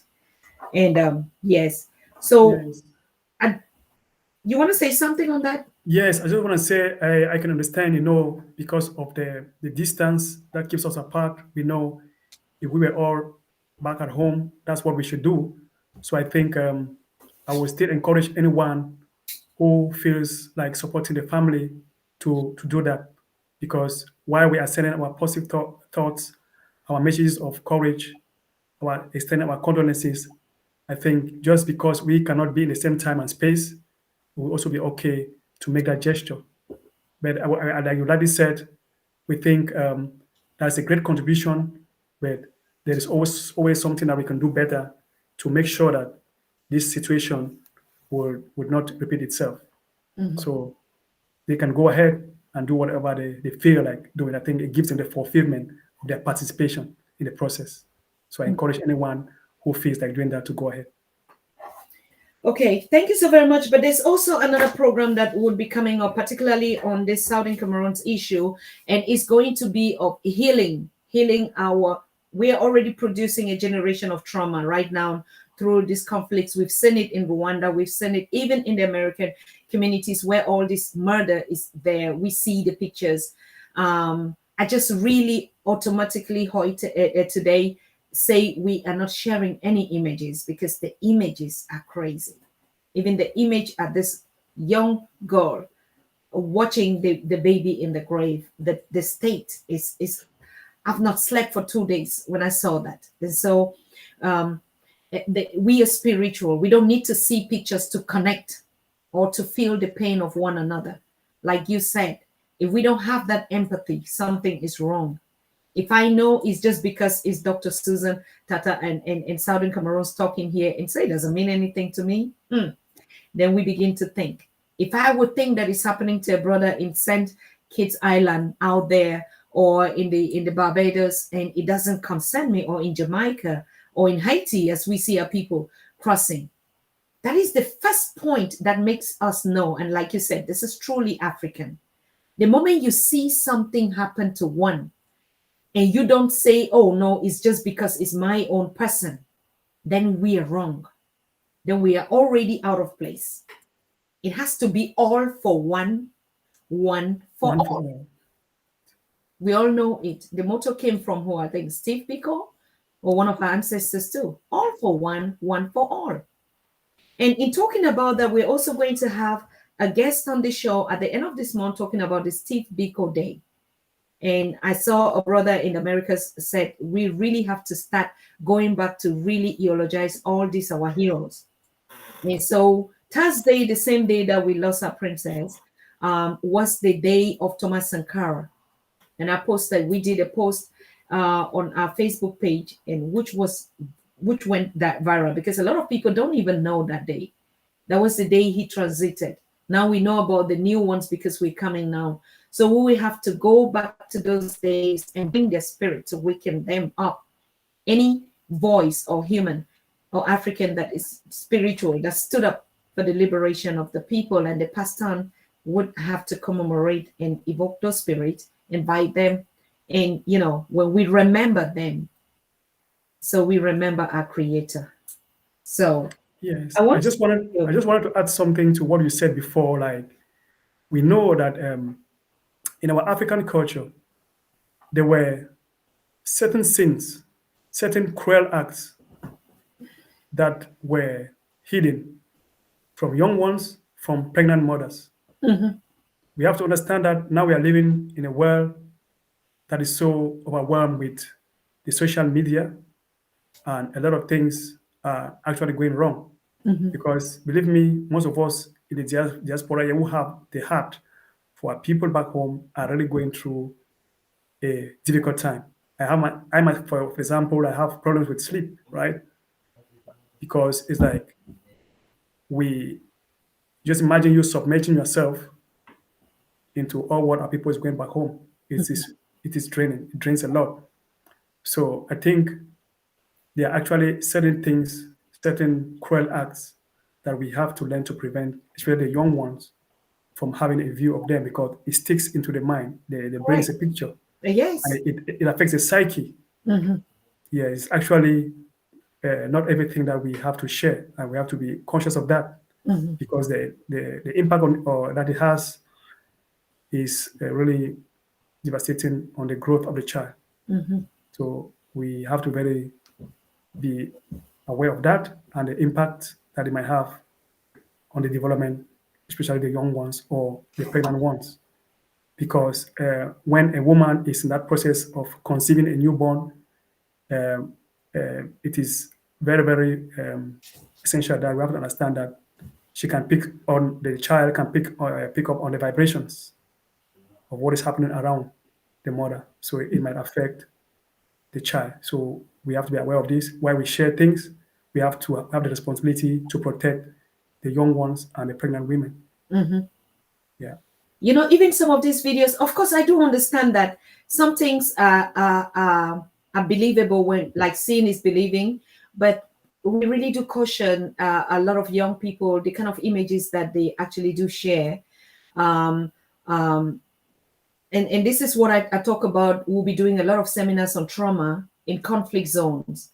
And so we know that all of us are broken. I'm not saying that it is because it's happening in Southern Cameroon. It is happening in the islands in Jamaica. It is happening in Valencia. It is happening in Antigua. It is happening all over. All over. It is.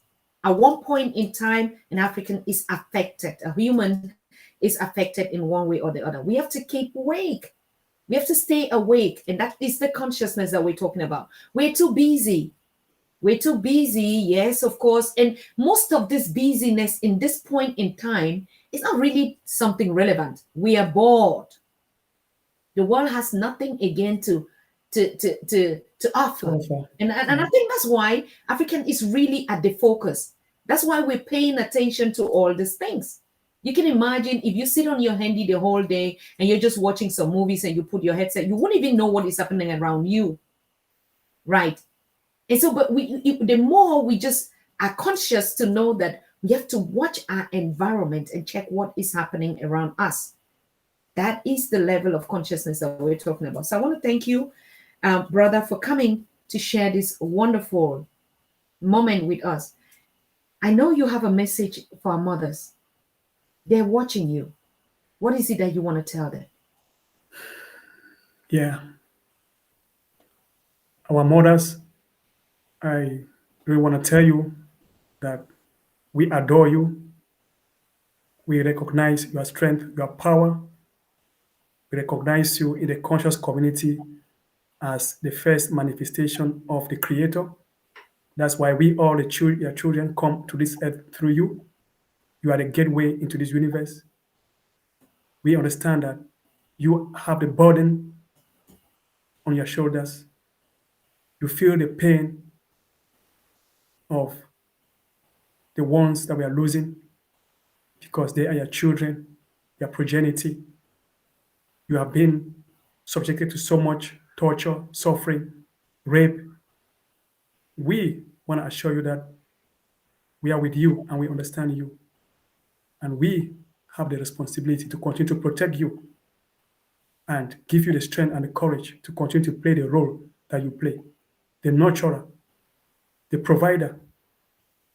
So we just don't know what more we can use to express our thanks, our appreciation for the great times, for taking care of us, for making us to grow, to become men. We still give you honor. And we pray that you continue to stay strong and have the strength to endure these very difficult moments. We call on you to keep on blessing your children because you have the power. Keep on wishing, keep on thinking, keep on investing in the future of your children just through your words. As I said, the beginning was the words, and your words are seeds. Throw them into the fertile ground. Throw them where they will thrive and produce more fruits. You are the first manifestation of the Creator. We adore you. Stay strong. We have love for you. We love you all. We thank you for all what you've done to keep the nation alive. Thank you. Thank you so much. Thank you so much. And to our mothers, our creators, I just want to say it is okay, and that the diaspora has gathered here for the second day. Tomorrow we're going to sit down again with you, and that we're one with you. But I want to thank each and every one of us that is conscious. I've seen it. Sometimes even when we say this thing, we do it unconsciously. We love ourselves unconsciously. To be honest with you, we are conscious to the extent that we do some things because we're spiritual beings or spirited. And so we act without even knowing. And so I want us to keep this spirit till after life. Till even when we depart, we know that we're going to connect again. Like Mba said, and I truly agree with you. All of us are ancestors that came to fulfill something that we never finished. And so look at your life today. You can already know what you were last time. If an African doesn't reflect like that, and like you're saying, you give birth to a child, you've given birth to yourself. Oh, I'm lucky. I've given birth to my father-in-law and my father. They're all with me here. And I call them by those names. And I recognize them, that it is them. And so we are coming and coming. So, Mama, we hear you. We are here with you. And we'll stay the whole night with you in one spirit. Please take care of our sister. And to our people in Kenya who are also weeping the loss of this superstar for the continent that carried the flag up there, we are also watching you. We are also with you. And to every other grieving family on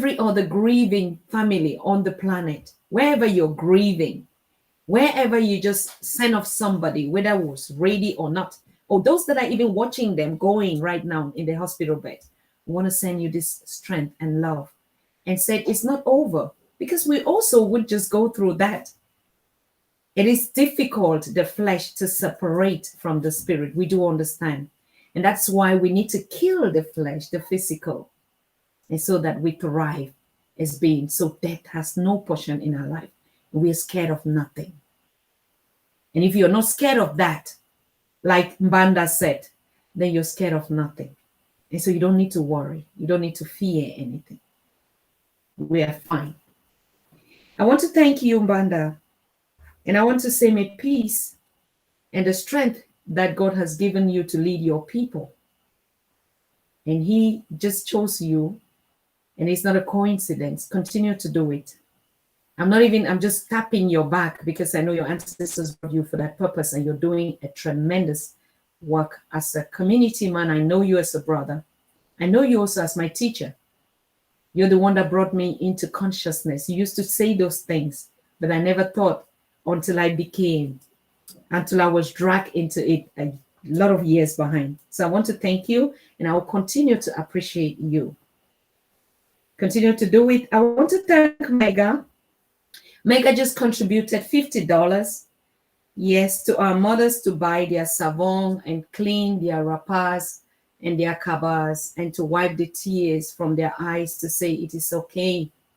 It is all right. We feel it. We know it. We are with you. I want to thank you so much. I'm opening up the lines, like I said. Yesterday actually was the open call, but at some point in time, when technical issues erupt on the Pan-African Daily TV, we don't blame no one. We just know our ancestors just didn't want it the way they want it. Anything happens the way they want it. We're not into those theories again. Oh, they're blocking us. Oh, they don't want to give us a space. Or, now they're shutting our voices. They don't have powers over us. We're beings and creators.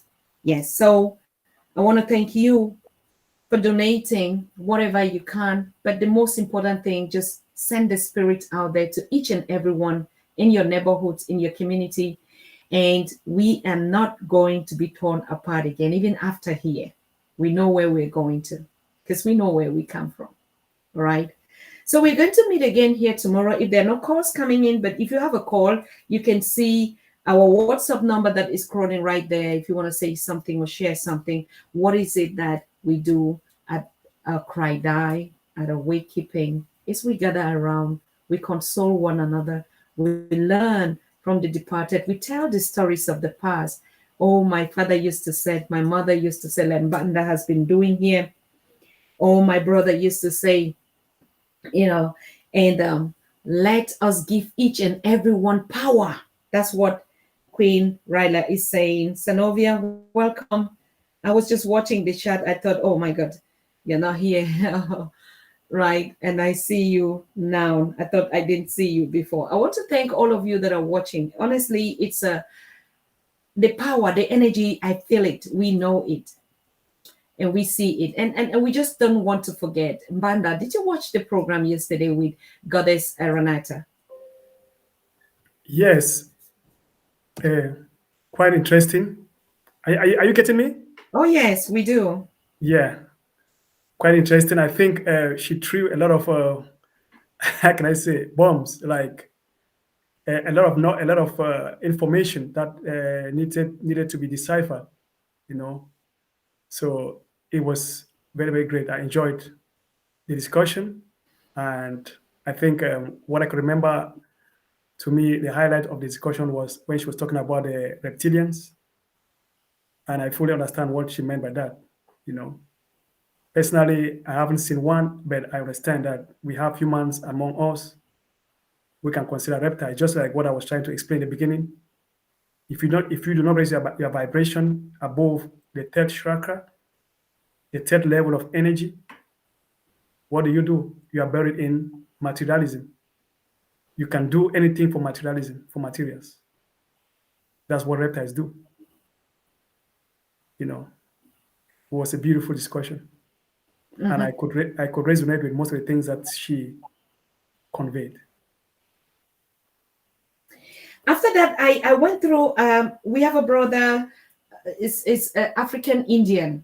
You know, we are scattered all over in our colors. You can see we have black Indians, we have black Chinese, we have African. You know, the origins of the black race. You can see it in every black. We are represented. We are. And some of these things we don't. Until I watch a documentary on black Turks, and I was like, and they're from Congo. Wow. And they are also, just like the Aborigines, abundant in their place. So I talked to one of the brothers that is also always watching our shows because he's really like connected. He's never known anything, but he said in that community they are also marginalized, maltreated, you know, abandoned in a small circle. But they do the same things that we do in Congo, where they food and everything. They never left the culture. And so yesterday when she watched the show and I was talking to, and she called back and like exactly what Goddess was saying is they do that in India. And he said they even named a festival on a goddess like that. So why do we not name our own ceremonies by our goddess? And I was like, so I will have to talk to Kojo about this and talk to Mbanda and this goddess about it. Why not? Right? Yeah. If we celebrate all the feasts that we don't even know what is behind, but if we come to celebrate our own, like we say, we're doing our traditions here, if we will have to do our rituals here, and the kind of rituals that we're talking about, it will be considered pagan. It will be considered, oh, bad worships and stuff. Yeah. No, we will have to start doing it live on the Pan-African Daily. I can guarantee you. Okay? That would be great. I'm looking forward to that. We will have to start doing, because these rituals are part of the things that help to entangle us, our minds. You know, yes, those things that we always deemed as evil because someone told us that. You know, very important that we keep on doing that, and we have to get used to that. So in order for it to become normal. But the most important thing she said yesterday that I noted, and I had to talk after I think a lot about with Naisha, is when she said, if somebody would have to teach you the 10 commandments, then you're not human. Did you get that point? Really. It was actually mind-blowing. My mind like blew up like, wow, I never heard this before. You know, and that's one of the things that if you are conscious, whenever you listen to information, you have to listen to something else making like, wow, like I never knew this. You know, if something doesn't have an impact on your mind, it means you are not learning. You know, you always have to get something that challenges your mindset. Mm-hmm. It makes you grow. So that's one of the things that made me like to have some lights, like getting off my mind, like, wow, I never thought of that, you know. Very interesting, yeah. Absolute. Very interesting. Yeah, we have to build each other. Mm-hmm. Go ahead. And I try to also to relate that to our cultures and how we were being brought up. You know, we know that before the advent of Christianity, when missionaries came with the Bible and it was being preached and disseminated to our people, we knew that our ancestors had a way of life. You know, they knew to kill someone was, you know, it was evil, you know, an abomination. And maybe it was the rituals that were being performed if someone does that. So our people are highly civilized. Our people have those things in them. Who taught us them? Those laws. You know, who taught us them? To steal is something as bad. I think we knew all these things before it ever came in a book. That I think those are some of the things that we as conscious Africans have to go back to the roots, to acknowledge the fact that we are great people, we are worthy, we had a way of life, a great way of life, before someone ever came to tell you how to live your life. So we have to start to appreciate those things and have an appreciation of our ancestors and the things they do, because the Creator communicated with them directly and they knew exactly instinctively what they have to do in certain situations. So, but what we went wrong is that we started calling them those rituals evil because someone told us so, and that's how we departed from that track. And if we refer ourselves into the Bible, we know that the Bible says that you have to listen to your mother and your father so that your days can be longer. So have we not gone against that commandment if we do not do the things that our forefathers were doing? So you can't wonder why we are not living longer. I believe our ancestors live way longer than us. When I was young, I grew up to see my grandfather. He grew very old and could not see. But right now, we claim or we think that we know the best of everything. But look at our communities. We Africans have to wake up. There are so many. I think this should be a topic for another day. But I just want to point out that there's so much about us that we ignore, we vilify, just because we heard from someone else. Let us start to love ourselves. Let us start to look at the little things that our mothers did and ask ourselves, where did they get it from? They never read it from a book. It's a tradition that has to be passed from one generation to the other. We are, sometimes we talk proudly about the Chinese tradition, that they have a tradition that is 3,000 years old. Why do they have that? Because it wasn't destroyed. We know during colonialism, a lot of this was destroyed. The link was destroyed between our forefathers and the new generation. So we lost a lot. But it is still in us. So if we are awake, it is very possible that we can get back to those things because our ancestors still live within us. But we have to start to have the love for them. If you condemn your ancestors, you are shutting down some important DNA codes that are within you. You are rejecting part of yourself without knowing. When you start praising them, start acknowledging them for what they went through, start giving them thanks that it is because of them that you are alive today.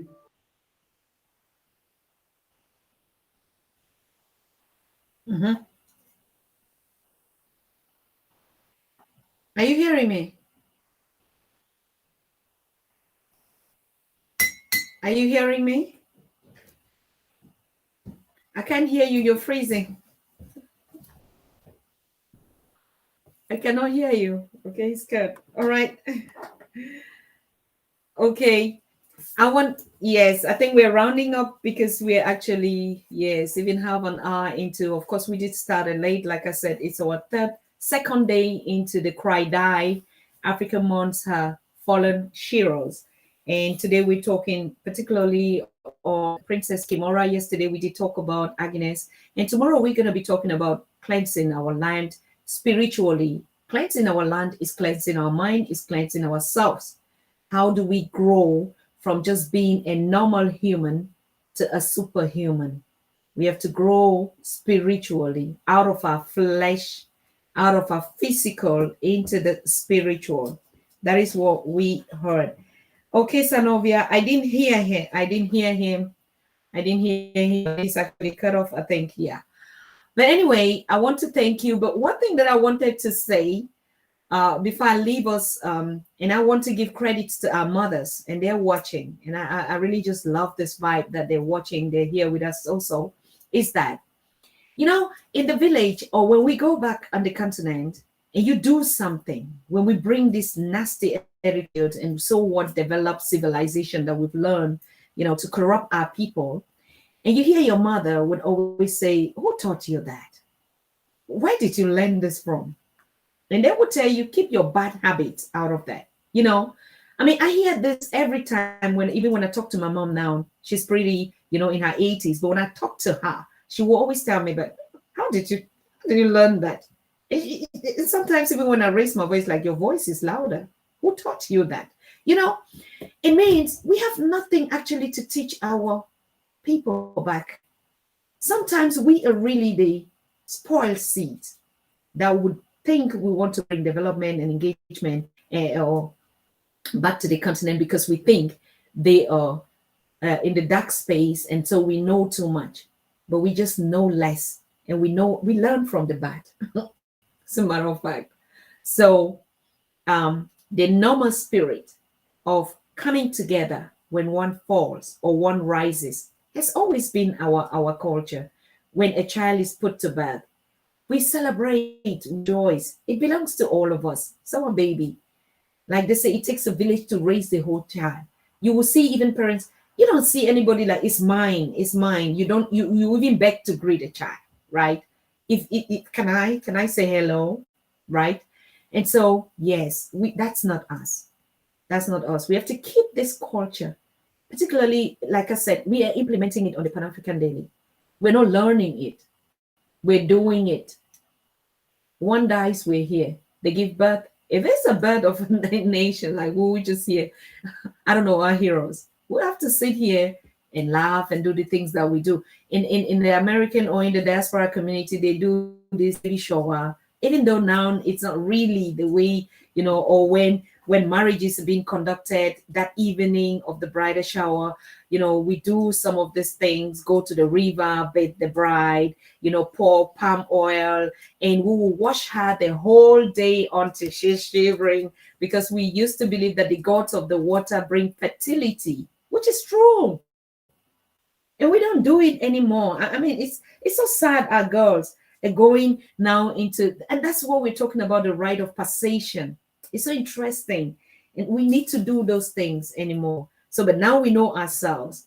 My boy is, to me, is 21. Yeah, is turning 18. Very soon they'll be taking a hand in marriage. I want to see all of us do those things. Your girls also out there, right? We'll be getting into, so in the diaspora, we're already, connecting and bridging those things. So we are coming up also with what we call Ndolo. It's a platform where we really connect, through relationship, marriages, counseling, how we do our performing our real marriage rites, connecting ourselves from the diaspora, the mainland continent. You remember, it's Mama Edith from the Caribbean that brought up that project, and we're working on it. Very soon, the platform is also going to be ready. And so we can go back and just do our normal things that we used to do. It's so beautiful.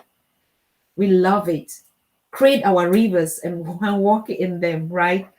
I hope we could shake that pain off from our mothers and from, the lust that we're going through. Today it's a little bit lighter. I think tomorrow is really even going to be bright. But I want to see all of you again here with us. Let us give power to one another. Let the passing away of Kimora and Agnes unite us more and bring us together through our pain, through our joy, through our loss, as we accompany them. The third day is tomorrow. The Spirit will be leading us. So we have to be with them tomorrow again. So I want to thank you so much. I want to thank those that connected and stretch out their hands. I want to thank all of you out there in New York. I see a sister writing and say, I'm watching all the way from New York. Yeah. I know all where we are all watching from. It's amazing. It's amazing. Yes. Mary Elizabeth is saying it's a family gathering. Yes, sister. It's a family gathering. That's the way we are. Even you out there in the diaspora.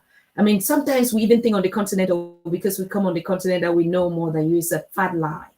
I've been to all those areas out there, and I see exactly our grandmothers the same. I walk into every African American home, the way they hug me, the way they're like, oh, it's our daughter from the continent, and I get gifts, I get everything. And even a sister out there in Lexington one time gave me a car when I was broke, when I had they said, oh, Susan, you can have my car. Never met me, we just met in the supermarket, right, in the mall. So that is us. That is us. We cannot give it for anything.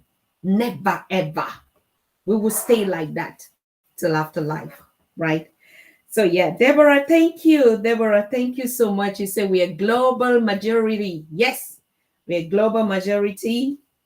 And Deborah Ramafala said she's watching from Europe. Oh, where from Europe precisely? Where you watching from Europe? Thank you so very much. Yes, and I don't know, Sanova say one love. Pamela Villa, Pamela Villa, you just responded to African Global. Where are you watching from, Pam? Thank you so very much. Thank you, all of you that are here. CB, who is CB?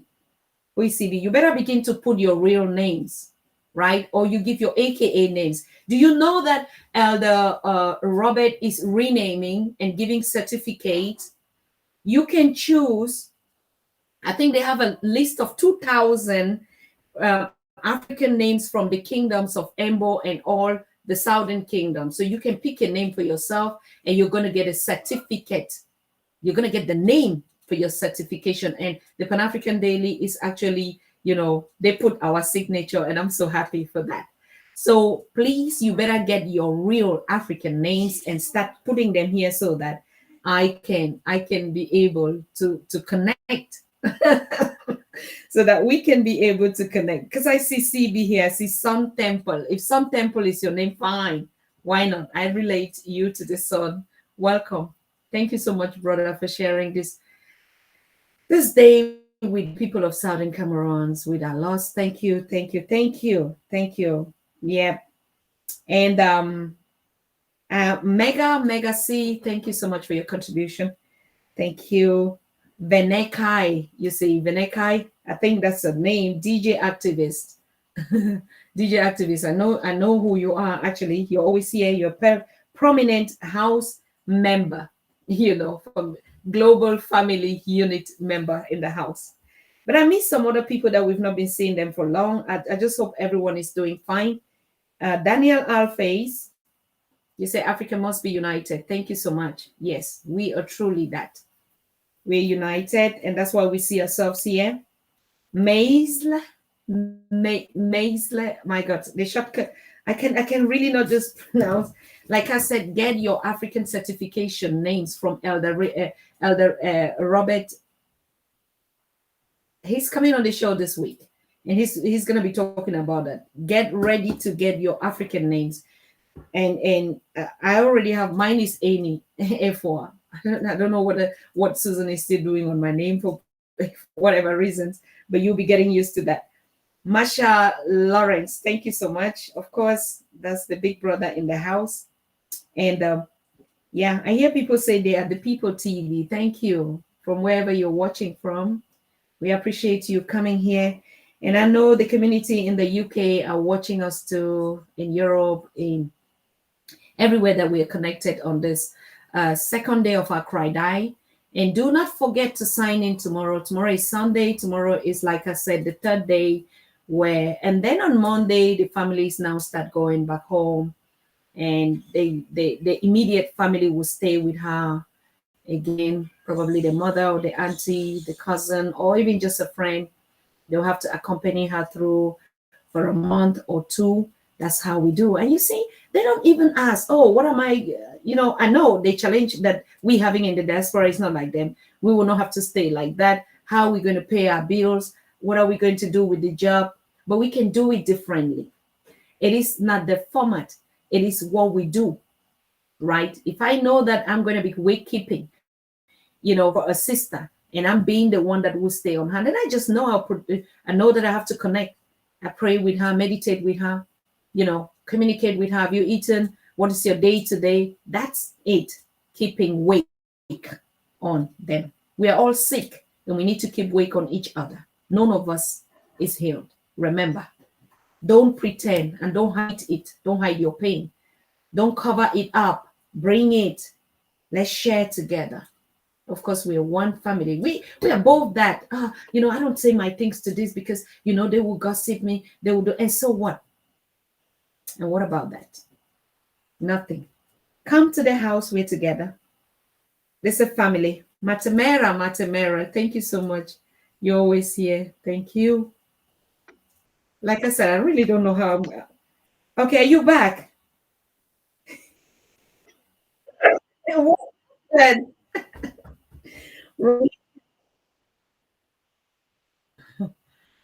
You were thrown out?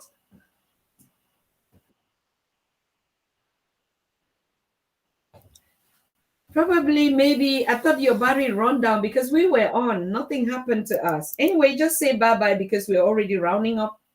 we're closing. Okay. Yes, I really thought like it was too bad for me to leave the platform like that, Yes. unofficially. So I was really fighting hard to be back again live.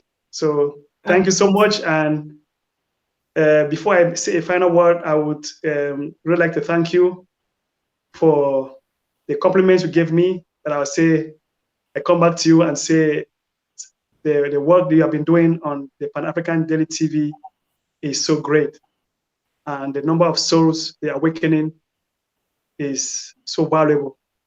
I don't know how we can compare that to it's actually gold. It's really, you're doing a great job. Thank you so much for the initiative. And every time I come here, I will really say that because you, I mean, you are growing big, and I mean consciously, and the amount of knowledge you possess, makes me really feel always comfortable to come here and share with you, because I know I'm also learning a lot from the people who have always come on this platform.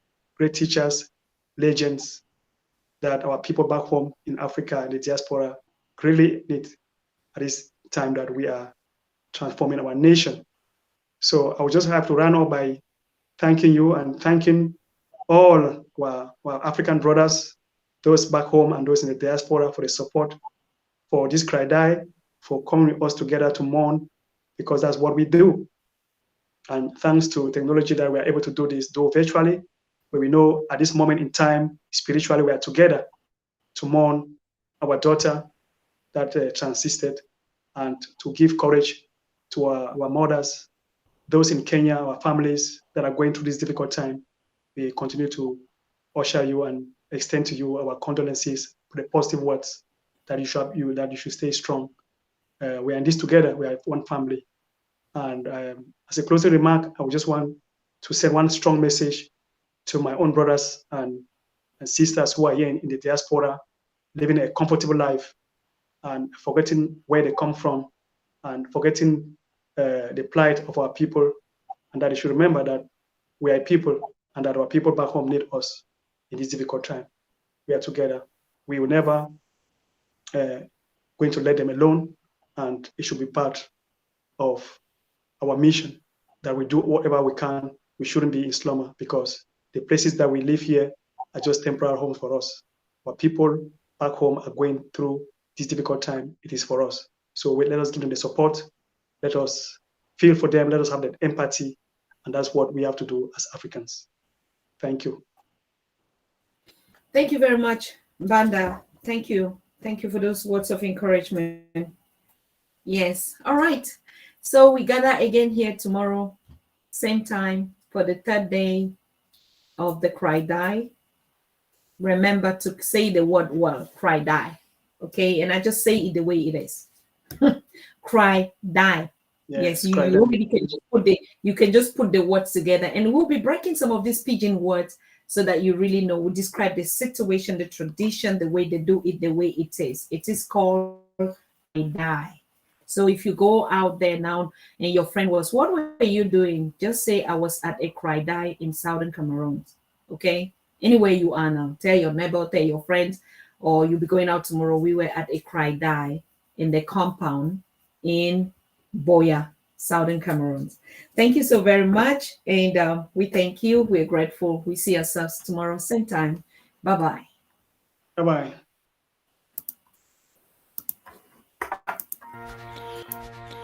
You are watching the Pan-African Daily TV with Dr. Susan Tata. The Africa we want.